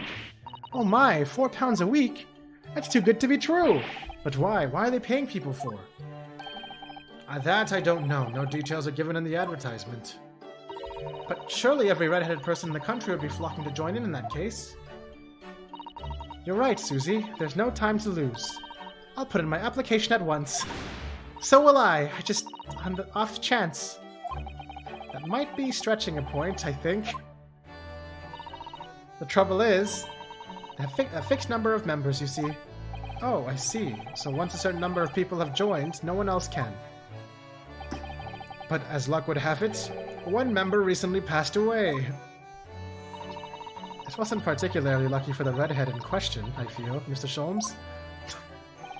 Lucky for me, anyway. So, you decided to join in his place. Correct, I mean, look at me. Have you ever seen such a redheaded fellow? No. So why? Why did it have to go so wrong? What on earth happened? A blunder, Mr. Naruto. Though it pains me to admit it. Is he gonna turn his head and is it gonna be like still fucking his old hair? I don't know why. Alright, what's your blunder, bro? Give us your blunderbuss. What did you actually do to your hair, Mr. Sholmes?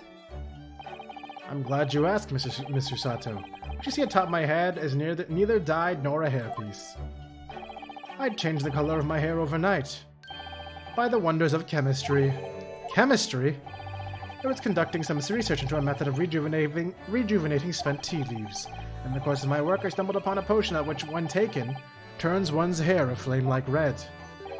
Would you like to try it? It will make every hair on your body perfectly crimson. Oh, every hair on your body. Oh. Okay. I think I'll pass. But Mr. Sholmes, it's quite safe to drink. Surely it's bad for you, isn't it? Ah, amateurs are always hampered by such fears. Oh, I should never have doubted you, Mr. Sholmes. You mean to say... But of course. To earn £4 a week, one must be prepared to turn a blind eye to a little danger. That degree of red signals more than just a little danger, surely. Is the hair dye going to be part of the next case? Definitely, absolutely, 100%. Oh no, it is going to be something like that, isn't it?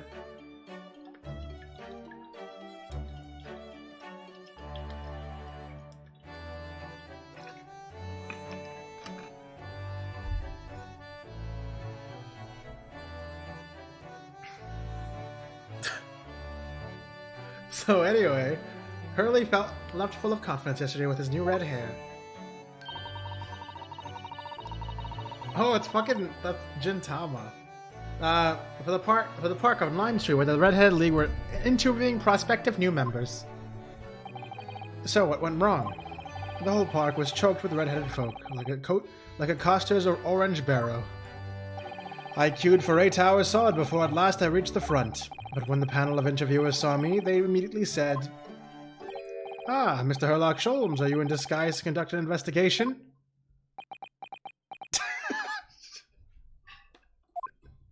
Oh. Okay. So, naturally, I had no choice but to reply, "Shh! Don't give me away!" After which, I could do little else but turn and leave. Oh my god, why? Your frickin' pride, bro! Then this morning, when I looked in the mirror, irritation stirred within me. So I turned that pair into the police. Oh dear, what a disaster. For Hurley and those two redheads. Wait, you just fucking got angry and fucking turned them in ding-a-ling-a-ling. Aha! Here is my guest now, my latest client with money to spend. Oh, I do hope it's an exciting case, Hurley. Remember, Iris, we are at present gripped by the greatest problem known to man. I must be willing to accept any case, no matter how unstimulating, save locating a runaway, of course. Don't spare anyone's feelings, will you? Oh dear, I'm afraid that Hurley can lack a little tact, especially just before the rent is due. Thwack. Oh, it's her! We'll get to learn more about her? I like her. For reasons. Mr. Sholmes, Mr. Herlock Sholmes, please, oh please. Please find my husband, he's run away. Run away? Pog champing? To upset me? I beg your pardon? Never mind, a personal matter, my apologies. What exactly are you trying to say, Mr. Naruto? I didn't say a word. Yeah, I got confused for a second there. Come, my dear madame, be seated. Iris, some tea, if you please. Of course. What's the matter, Mr. Sato? Oh, it's just that gentlewoman. I feel sure I've seen her somewhere before. It's been 1 day, right? Oh no, 8 days. Alright. Very recently. Yes, now that you come to mention it. It's like Evie, that's her name. Evie? Evie. Do I say Evie or Evie? Probably Evie, because Evie is with 2 E's in an actual Pokemon, right? Or I could call her Evie. Bubachek? As I explained earlier, my name is Evie Vigil. Evie Vigil. Evie Vigil? Evie Vigil. I implore you to take the case, sir. Money is no object. Simply name your figure. $1 billion. Money and wealth are of little consequence to me, madame. No! Being offered a case to solve is rewarded. Dude, stop! Stop it! Oh, what do you do? Oh, you can't charge a woman? Is that what his problem is here? Oh, Mr. That's why? Is that why he got real and disappointed? Man, I don't know what the hell's going on. Oh, Mr. Sholmes, you have the picture of benevolence. I will, of course, make a mental note of your offer, however, for contingent reasons. Okay, alright, never mind. I trust you'll remember your words, too. If I might inquire, sir. This gentleman and lady would be... Oh, me? What I am about to tell you, I should like to communicate in the strictest confidence. You understand? Ah, these are my friends. I assure you, you may say before this pair anything which you may say to me. Ah, I see. I can vouch for the gentleman personally, after all. He's hard of hearing. True. Why did I ever get my hopes up?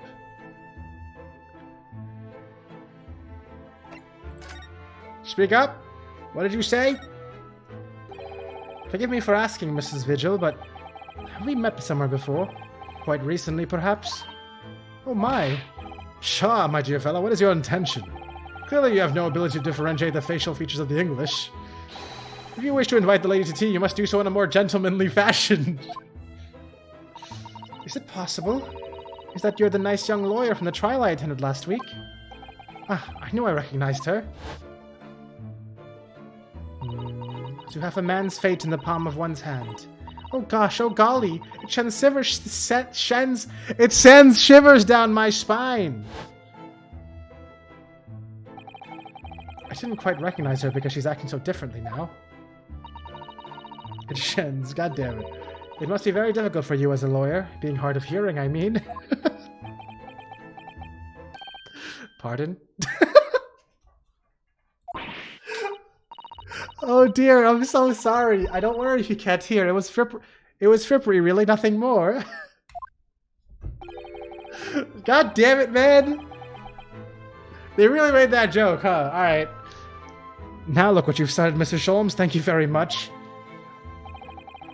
I believe it'd be prudent for you to sit quietly in the corner. Yes.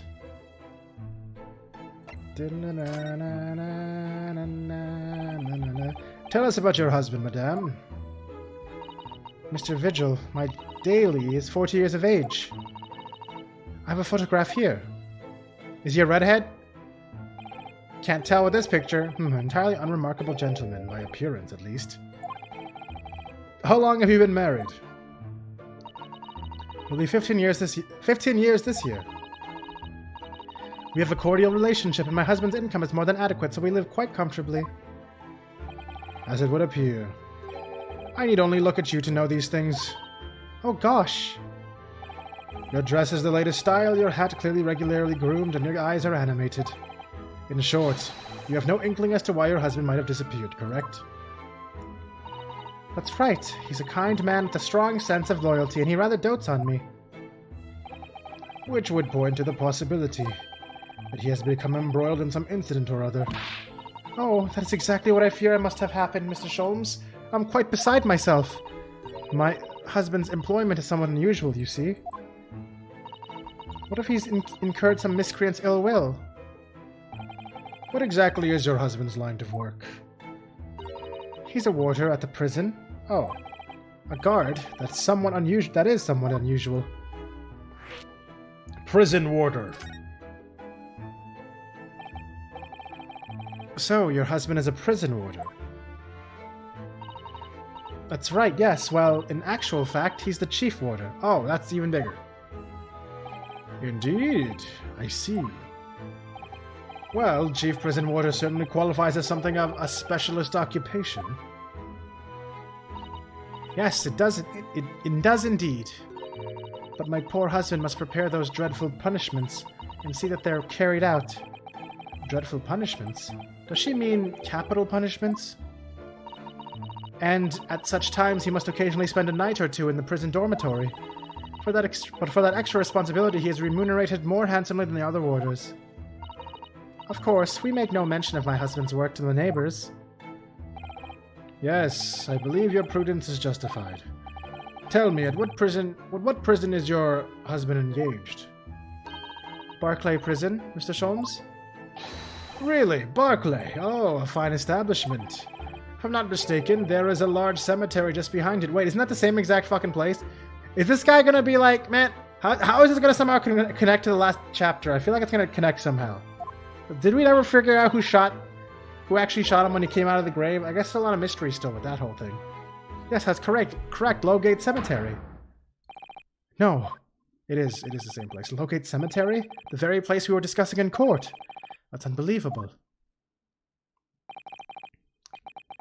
Usually episode 5 is the finale, yeah. I know. That's what I'm assuming for this game too, though. Was that the case in the... Actually, I guess I could have flipped forward and seen how many chapters there were. I think it was 5. Unbelievable, my dear fellow, and yet undeniable. Sorry, Mr. Sholmes, I'm afraid you've lost me. Ah, pay no heed, madame, pay no heed. A private matter. This can't really be a coincidence, can it?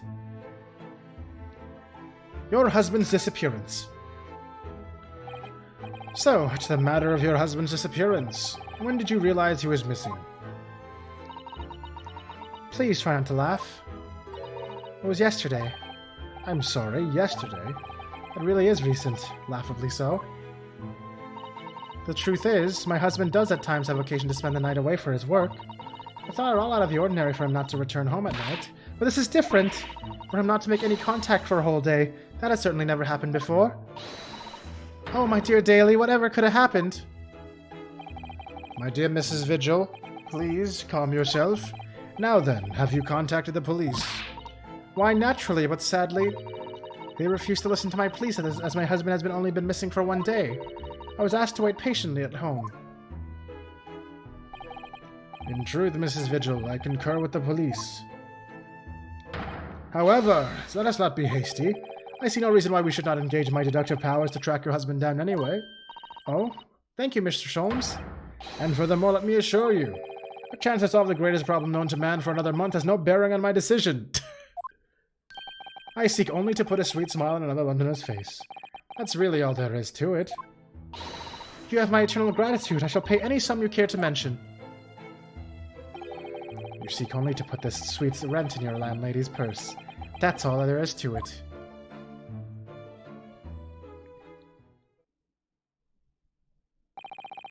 Thank you for everything you have shared with us, Mrs. Vigil. I believe I have all the information I need to begin my investigation. Oh, please report to me with the good news, sir. Fear not, madame. In a day or two, I shall be contacting you with a heartening report. I'm quite sure. So soon? Oh, how splendid, Mr. Sholmes. Good news should be delivered early, as I always say. If you would be so kind as to leave the photograph of your husband in my possession.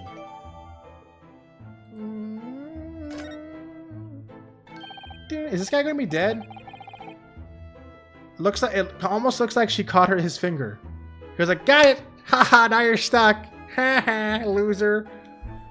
Thank you. Now allow me to show you the door. I can't thank you enough, Mr. Sholmes.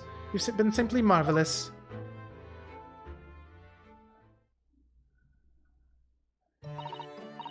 You know, I think it every time, Hurley. But how do you come out with such nonsense? Good news in a day or two. Are you sure? I can't be sure, of course, but then I didn't swear on it.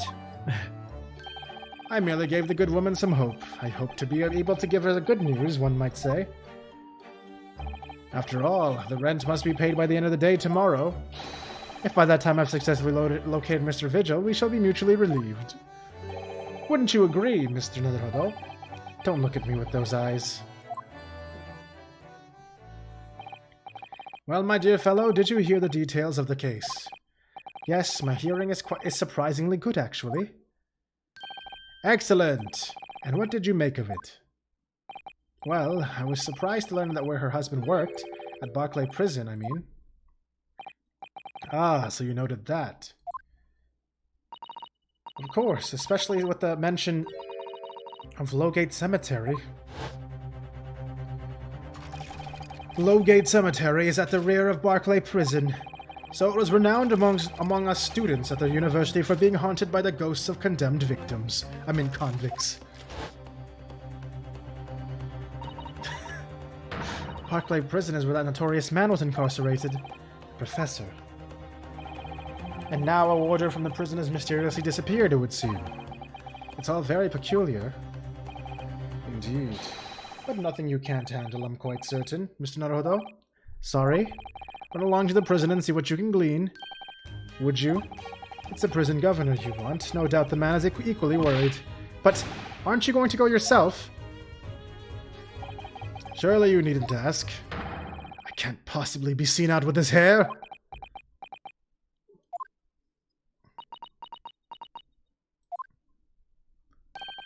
But didn't you go to Lime Street with that hair?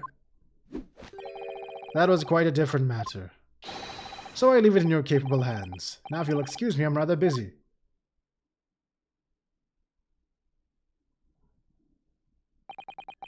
Of course you are.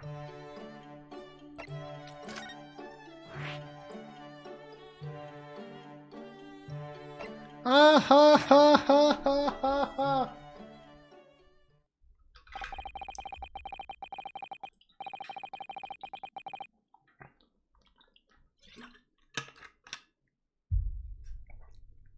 Barclay Prison.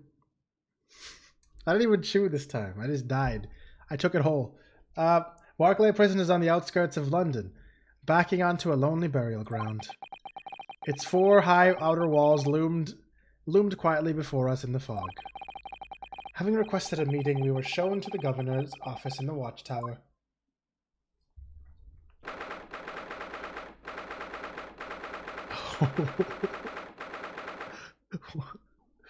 Why is that so funny to me? Oh my god, there's a fucking guillotine clock. That's actually such a funny idea. And the thickest fucking bird ever. Oh shit, we're about to meet a new character. This place is full of hardened criminals. I can never remember the oh my god, I don't know which accent. Is this fucking Irish or something? This place is full of hardened criminals. I can never remember the last time a civilian was doing here. And you didn't want to talk to an inmate, but to me. It's me, Mario!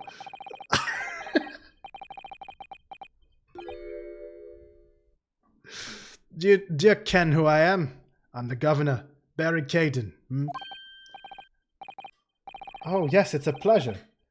I'm Ryonosuke Naruhodo, defense lawyer. An Easterner, I see. Does that mean... What voice is this? I don't know. Yes, I'm a visiting student of law from the Empire of Japan. Japan? Did you say Japan? Yes? Well, there's no any of your kind in here, laddie. Maybe you should try the prison next door, eh? I'm hopefully making the accent work. Slowly. It takes a while. I didn't notice another prison next door, sir. Anyway, we came to ask you some questions about... I didn't like to be so direct, but... I have no intention of speaking with Alexei, you suspicious-looking Easterners. Now get out of my hair. As soon as he finds out we're from Japan, he reacts like this. That surely means... I think it's because of the professor case. You think so too? 10 years ago, Genshin Impact, also known as the Professor, was incarcerated at this prison. And then, after his execution, he apparently re-emerged from his grave in the cemetery behind the prison. I might have known. You're sniffing around about that case, aren't you? Your agents, eh? Part of the Professor's great web, no doubt. No, not at all. Get gone with ya, before I punch your lights out. We're going. Clearly the ghost of that killer still haunts this place. We're not going to get anywhere here. Unless we can somehow prove to this man that there's nothing suspicious about us. We ain't sus! Governor Caden. Cause of my impact? I guess that's his name now. What are you thinking, Mr. Sato? I feel sure that name came up in conversation recently somewhere. I was wondering if whoever mentioned him might have had some ideas to help us. Come to think of it, I have the same feeling. Yeah, wasn't it this guy? Wasn't it this guy? Who's still standing here even though he has no time in the world? Hey! Hey? Ah, crap. This one? Hey, look at this. Is this interesting to you? Nope.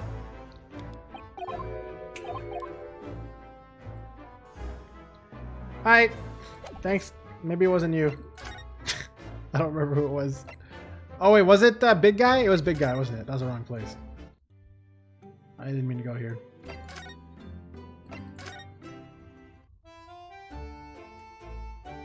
Hey, what the hell are you doing here? Was it this guy? That's Professor Mikotoba over there. Ah, hello you two. I was just taking a moment to catch up on the world now that I'm unpacked. But where's Jochigoku? Yes, he's not the relaxing sort. He's taken himself off to pay his respects to all the legal bigwigs. Having only just arrived in the country today, goodness, he's just so full of energy. Professor, you mentioned something before. About how you'd known the prison governor at Barclay Prison. Oh, Governor Caden, you mean? So it is the same man. Father, we must speak with the governor. But he refused to talk to us. He said we were suspicious Easterners. Well, I'm sure if I accompanied you, it would be a very different story. Oh, would you? It would be wonderful if you have the time now. Sadly, as you can see, I'm very busy at the moment. Busy drinking coffee on a comfortable set. Dude, let the man relax. Let this man relax, man. Come on, he just got here. He just wants to chill. Don't call his ass out. Ryonosuke really sounds like some guy who sees a guy on break, like who's supposed to be working retail, and goes like, "Hey, you're not doing anything, right? Can I ask you a question about where to find this thing?" Fuck you, Ryonosuke. Now I have rather a lot to prepare for tomorrow, you know. Oh, sorry, I didn't say that out loud, did I? You Mikotobas are alarmingly good at reading people's thoughts. Or it could be that you Naruhodos are alarmingly bad at hiding your thoughts. True. Let's not fall out now, I have an idea. I don't know what the hell that noise was, but it was scaring me a bit. What's he writing on that piece of paper? Here's a letter of introduction for you. Hopefully when he sees my name, he'll change his tune. Ah, thank you. Thank you for that. That's very helpful. Now I'm going to go use this right now. Good luck! Back to Bing Chilling.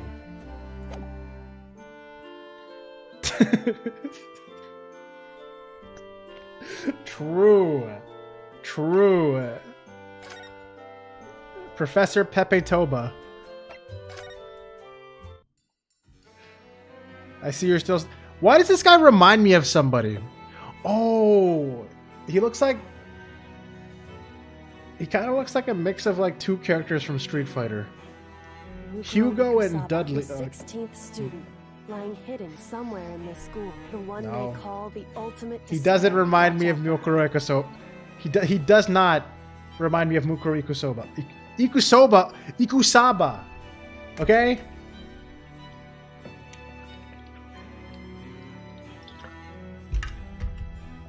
No, it's the guy. Okay, he looks like Mario, yes. But he also... No, you know who he looks like? Fucking Armstrong. That's his name, right? From Fullmetal Alchemist?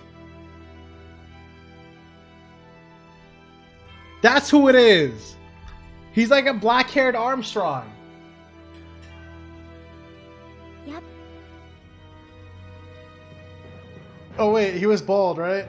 But he saw it. I meant the stash, though. I mean, it's been a while since I've watched that. All right,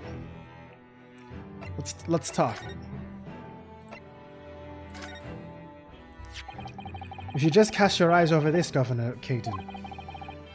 What's the stand? You cannot pull the wool over me eyes, you good-for-nothing Japanese student. Mikotoba. That young jock from the forensics laboratory, that Mikotoba. Yes, exactly, him. Oh dear, perhaps I should have said something sooner. I'm Yujin Mikotoba's daughter, Susato. Jinx! You're the young man's daughter. And you didn't think to mention that afore. I don't know what the fuck this guy's accent is. I do apologize. Aye, well, you'd best take a seat then. Can I offer you a cup of tea, perhaps? And... is that a handcuff?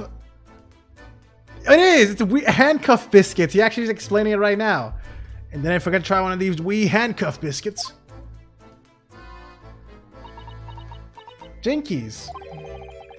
Your father's influence is nothing short of amazing. I'm bitterly regretting not announcing who I was from the start. So then, what can I do for you, Han? Well, we were currently investigating a case. It's one of your warders, you see. He's gone missing. Missing? That's right. It's surely been reported to you as well, being the prison governor.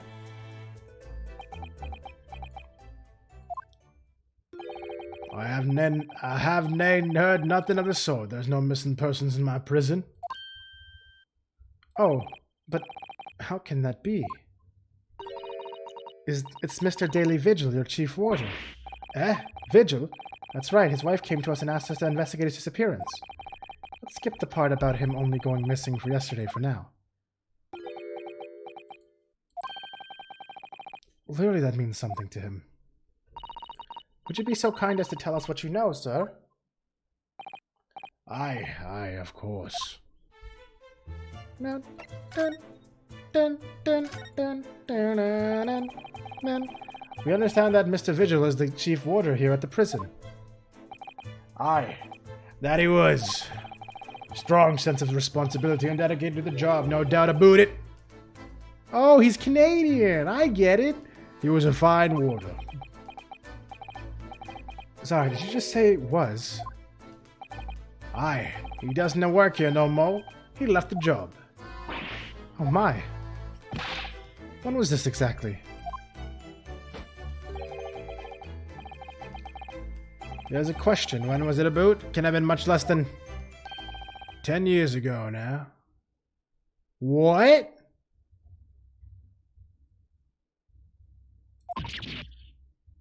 What? 10 years ago now? He stopped working here 10 years ago? Aye. As I mind it, do you ken? I haven't heard of the fella's name in all the time. That's a worry if he's gone missing, though. But Mrs. Vigil made no mention of it. I think perhaps, Mr. Naruto, that his wife simply doesn't know. I think she's unaware that he no longer works here. Governor Caton, can you tell us what happened? Why did Mr. Vigil give up his job here? That's important, is it? What if I just try to not... What if I just talk regularly with him and see if it eventually makes an accent? Yes, I believe that it may be. What are you thinking, Mr. Naruhodo? I can't help wondering, given that it was 10 years ago. Ah, which was exactly when the professor was being held at the prison. But yeah, he has such crazy short forms, I'll never figure it out. So, Mr. Vigil actually resigned from the position of Chief Warder 10 years ago, you're telling us? What happened to make him leave the job?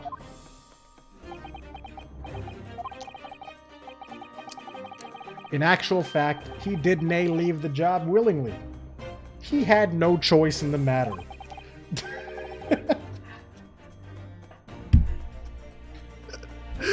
You mean he was dismissed?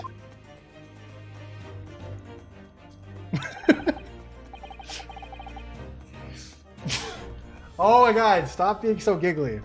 It was after a particular walk. Sorry? A walk. Aye. That's our word for it in here. A walk to the gallows. This sounds like one of those really shitty dubs.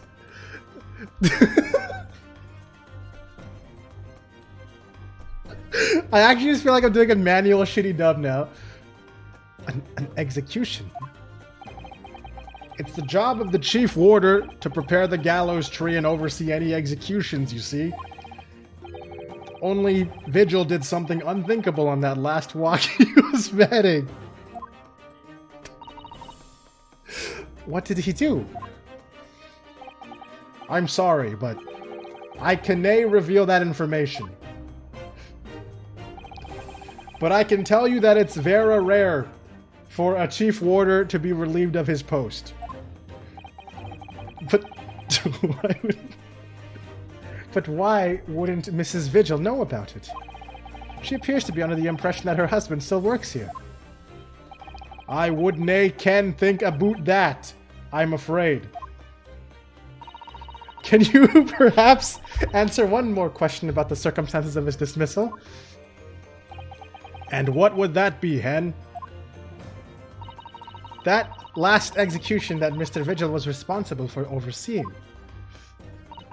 Was it by any chance the professor's? Indeed. My thoughts exactly.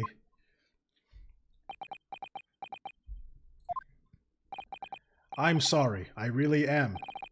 But I'm no at liberty to answer that. I see.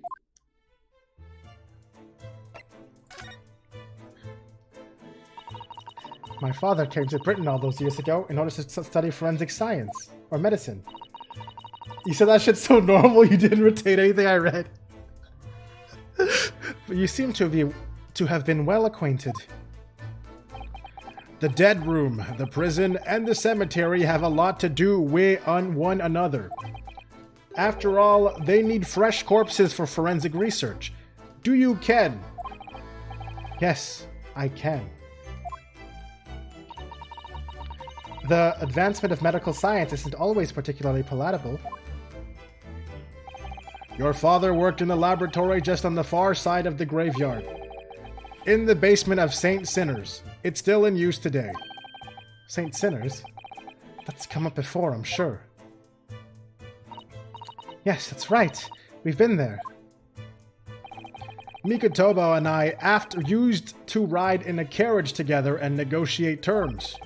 For more fresh material, I suppose. Aye, and we used to sit in here for hours and gab about dissection and all sorts. Oak, it takes me back. Over a pot of tea and a plate of cuss biscuits, of course. Alright, Taco. How charming.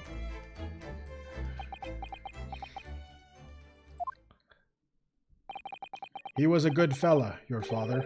Reliable and dead set on his work. But I'm afraid I'll never understand you Japanese. Because of Genshin Impact, I suppose.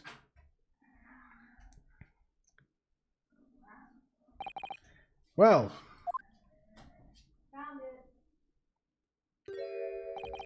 I cannae tell you anything else. Thank you so much for your time, Governor. Oh, one moment afore you're away, Hen.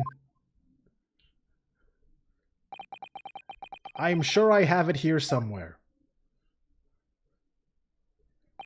Ah, found it. Here, take this as a wee souvenir of your visit to the prison. We're having a hard time understanding you too, sir. What is it? That's Vigil's dismissal notice. It's 10 years old now, of course. Oh my, are you sure? Aye, it's no trouble at all. It's no the original, mind. Vigil's dismissal notice has been entered into the court record. Thank you very much, Governor Caden. Well, in return, do me a favor and never come back here. That case is closed.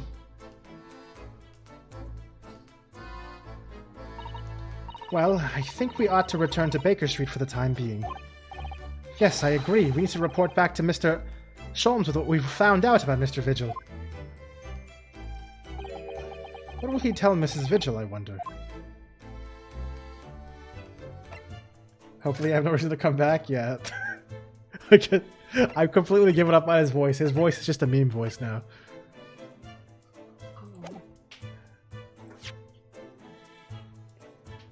Oh, return to Sholmes. Right.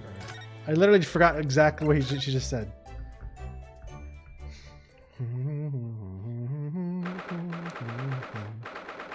First November, Sholmes' suite. We're back! Hello, you two. I thought you'd be back before long, so I baked some scones for us all. Ah, so that's what that delicious smell is.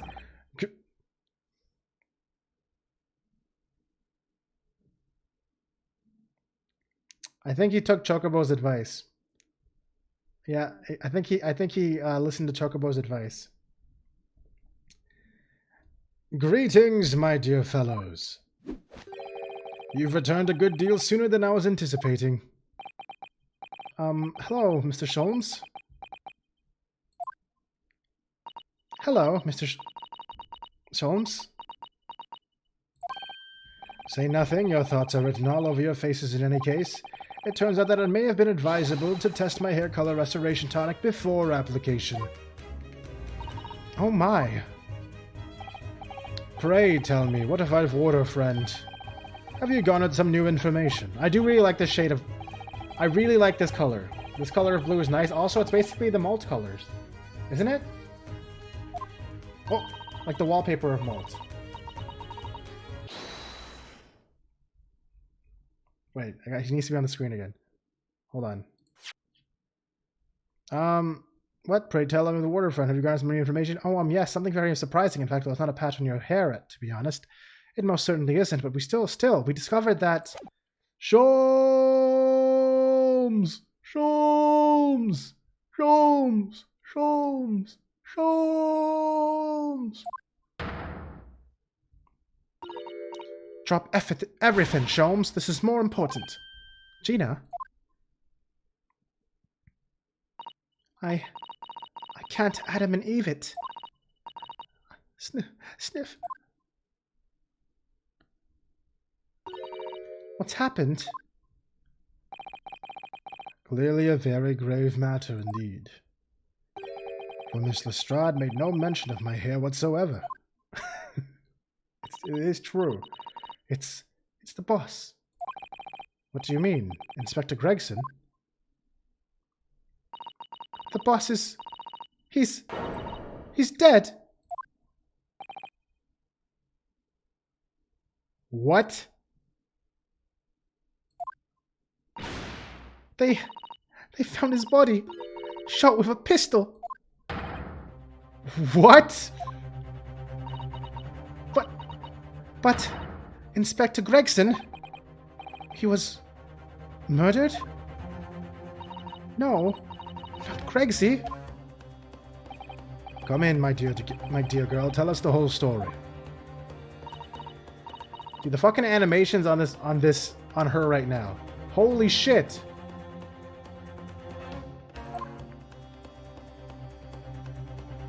Taco, you just came back, right? Did you see this part? Look at this. It's the boss. The boss is... He's dead. What? They just found his body. Shot with a pistol. What? But he was murdered? No, not Gregsy. Come in, my dear girl. Tell us the whole story. And she's still crying. You missed like a really... She was like crying really hard. She had like this whole unique animation for it.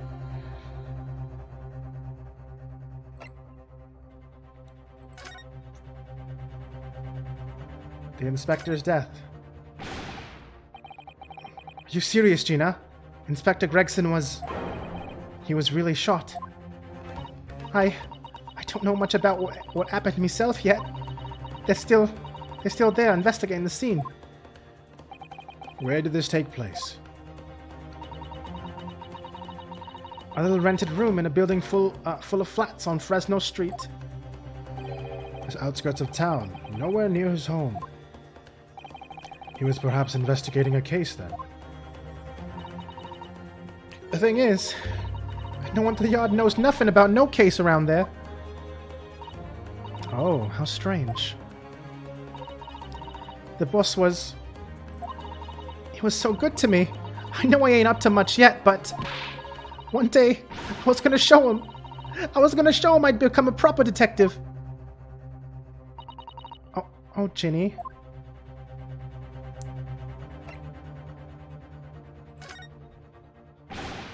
So, who did this? Do you have any idea who the culprit is? They caught him already. Already? They've caught the shooter so soon. A witness reported something was going on, and the boys got straight down there and took care of him. Who? What awful person did this?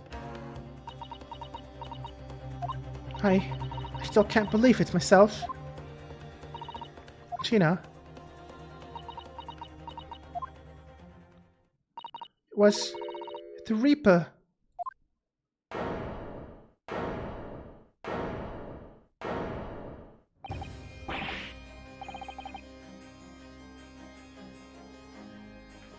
Is this chapter gonna be fucking crazy or what? It's kind of feeling kind of crazy right now.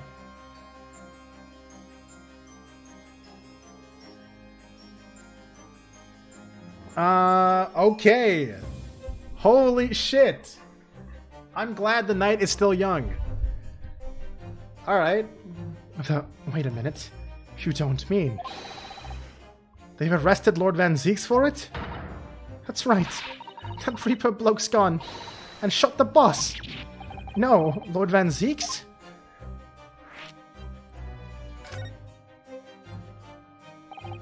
Are you quite sure, Miss Lestrade? It's Barack Van Zieks that police have arrested. I saw him with my own eyes. In the interview room. In the interview room at the yard. I don't believe it. But there was witnesses. And they're all saying it was him. So you mean there were actually multiple witnesses? They heard the gunshot, apparently. And when our lot got to the scene, there was only the boss and that Reaper bloke in the room. But there's no way Lord Van Zieks would have taken Gregson's life. I just don't believe it. So it is going to be a new prosecutor. And it's probably going to be Kazuma. And I'll probably be defending Lord Van Zieks, right?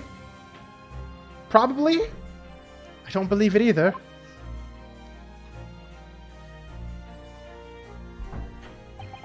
Dude, I can't get over how sad she is. This sad sprite is so sad. Thank you for informing us, Miss Lestrade. This really is the most terrible news. I'm dreadfully sorry. What are you saying sorry for? You didn't do nothing. Well, anyway, I'm taking a cab over to the scene right now. Please come and all. As soon as you can. You gotta help.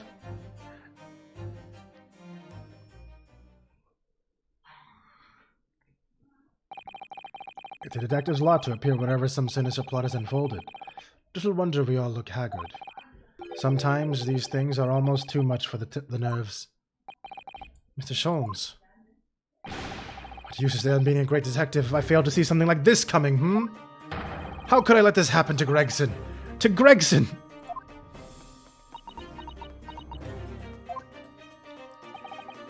Mr. Naruto, I shall leave at once to begin my investigations. Of course, yes, we will too. It would be helpful if you could talk to Mr. Reaper and see what you can glean. I'm sure you're intending to do so anyway. Until later then.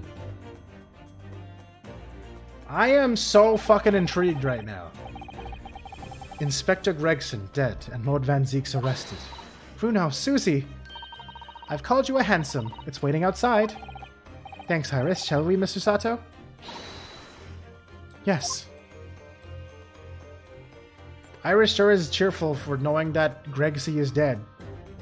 But maybe she's just really good at making sure not everyone's extra depressed. Or something.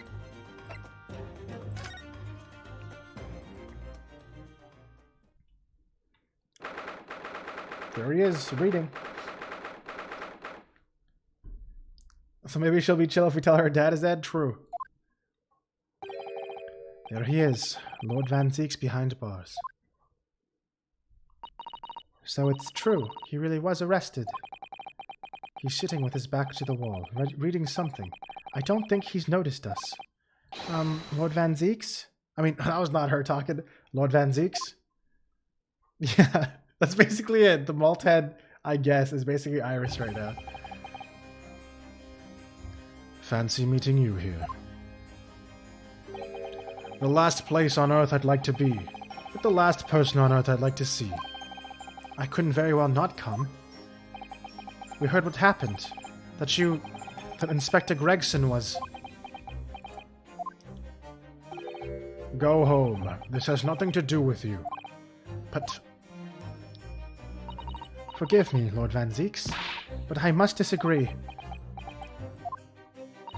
Inspector Gregson was very helpful to us on a number of occasions. We're indebted to him. At the very least, we owe it to him to find out the truth about his death. You must help us with our investigations, please. There's really nothing I can tell you. What were you just reading at the back of the cell there? Was it something related to the case? This. The Yard isn't quite so cavalier with its information, as to share case details with the suspect. This is a letter from an old acquaintance. Oh, who might that be? Someone you know, as it happens. Albert Harebrain. Oh, of course, yes. I keep forgetting they went to the same university. And I would like to read my correspondence in peace. So let's get this over with, shall we? What is it you want to know? Strange. I mean, let's face it, Lord Van Zeeks never minces his words, but they seem to have less bite than usual somehow. Dun, dun, dun, dun, dun, dun. What happened? Can you at least tell us your side of the story, Lord Van Zeeks? What happened? Hi, Henry. How much do you already know? Yeah, Milkus is carbonated. Did you not know that? I specifically told you that. I said Milkus is carbonated milk drink. I guess you just ignored me. Okay, I see how it is. I see how it is. We know that the inspector was shot dead in a small rented room on Fresno Street. That you were found there by the police when they arrived on the scene and immediately arrested. Carbonated milk? Bro, it's actually good. It's carbonated milk drink, okay? Weird. Guys, I know it sounds weird, but it's good. I swear it's good. I swear, it's actually good. Fuck you. No, trust me. It's good. I swear, it's good. It's good. See, I got Taco to try some, and she's saying it's good. Therefore, it's two people who say it's good. Probably tastes like Siemens. Have you never... Wait, shut up. Okay, that doesn't make sense, first of all. Second of all, Henry, have you never had Milkus before? I thought... Oh, no, wait, you're lactose intolerant. Never mind. Never mind. Well, you have? Oh, okay. So you know what I'm talking about. You know what I'm talking about. Anyways, let's see here. That you were found there by the police when they arrived on the scene and immediately arrested. We were told that there was nobody else in the room and that some witnesses heard the gunshot. Then you're well informed. There's really nothing I can add. The truth is, I don't know what happened myself. But the gunshot, obviously you didn't fire the gun, did you? I'm not in the habit of shooting the people I work alongside. I also heard the noise, however. Before I had a chance to investigate, I was apprehended by the arriving officers. So he doesn't actually know what happened. Wait. Is this because Lord Van Zieks played against the government? Or played against the fucking... Did he get set up? Did he get set up by your boy, the fucking tower man? What the hell's his name? Oh my god, what is wrong with me? Your boy, Strongheart. There we go. Because he like played against his wishes of not having that guy having that girl interviewed and shit. He almost shook it. That would have been bad. Yeah.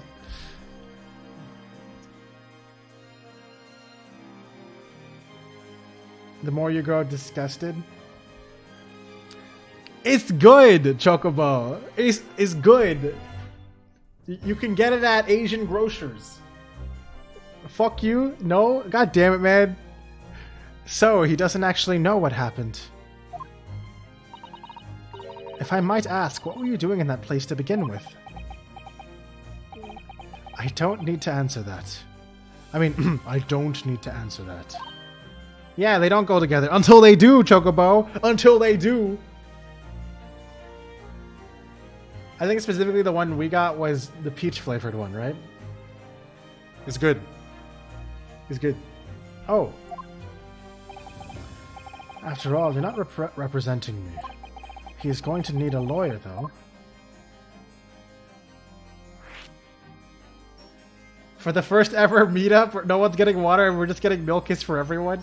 There's flavors. Yeah, there's like peach one. There's like watermelon. I saw. What else was there? Taco, what else was there? I don't even remember. There are flavors. There's also a base flavor that doesn't have any fruit added to it.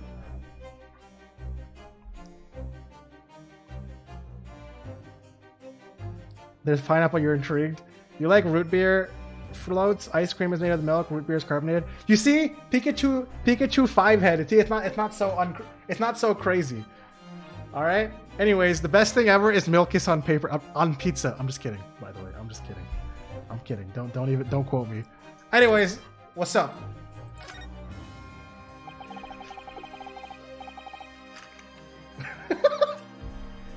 It was a joke.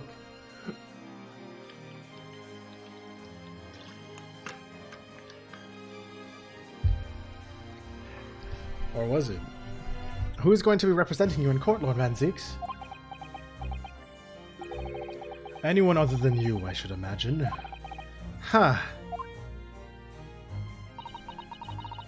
Would I be right in assuming that you have no representation as yet? Defense lawyers... Is he going to defend himself? Wait, he's not a defense lawyer, though. He can't do that. Defense lawyers shy away from any trial involving the Reaper, as I'm sure you know. But this is different. In my career, of all the defendants I've prosecuted, only 19 have ever been acquitted. Of them, 16 subsequently died in mysterious circumstances. Questions will be asked now. Surely not. I assure you, no defense lawyer will want to touch me with the end of a barge pole. I want to touch you with my pole? What do you mean? Let me I can't keep up the joke without laughing. God damn it. Alright. But you didn't actually have anything to do with those. Oh, I gotta keep myself. I gotta reel it in. Alright. Alright. But you didn't actually have. But you didn't actually have anything to do with those people's deaths, did you? Keep fishing? This is interesting. What are you talking about? Oh, really? Shut up. Okay? How about that? It's been 10 years now that I've been known as the Reaper of the Bailey. Believe me, nobody wants to know the true identity of this killer more than I, however. It seems things may come to a head before I have the chance to uncover the truth about that. But I can help you not lose your heads, though! What does he mean by that? Now, you know what? I'm gonna add it right now. This is a really bad ad. There are no ads playing. Shut up. Actually, are there? No, there isn't. Also, I'm gonna add it. This is really important, guys. I'm adding it.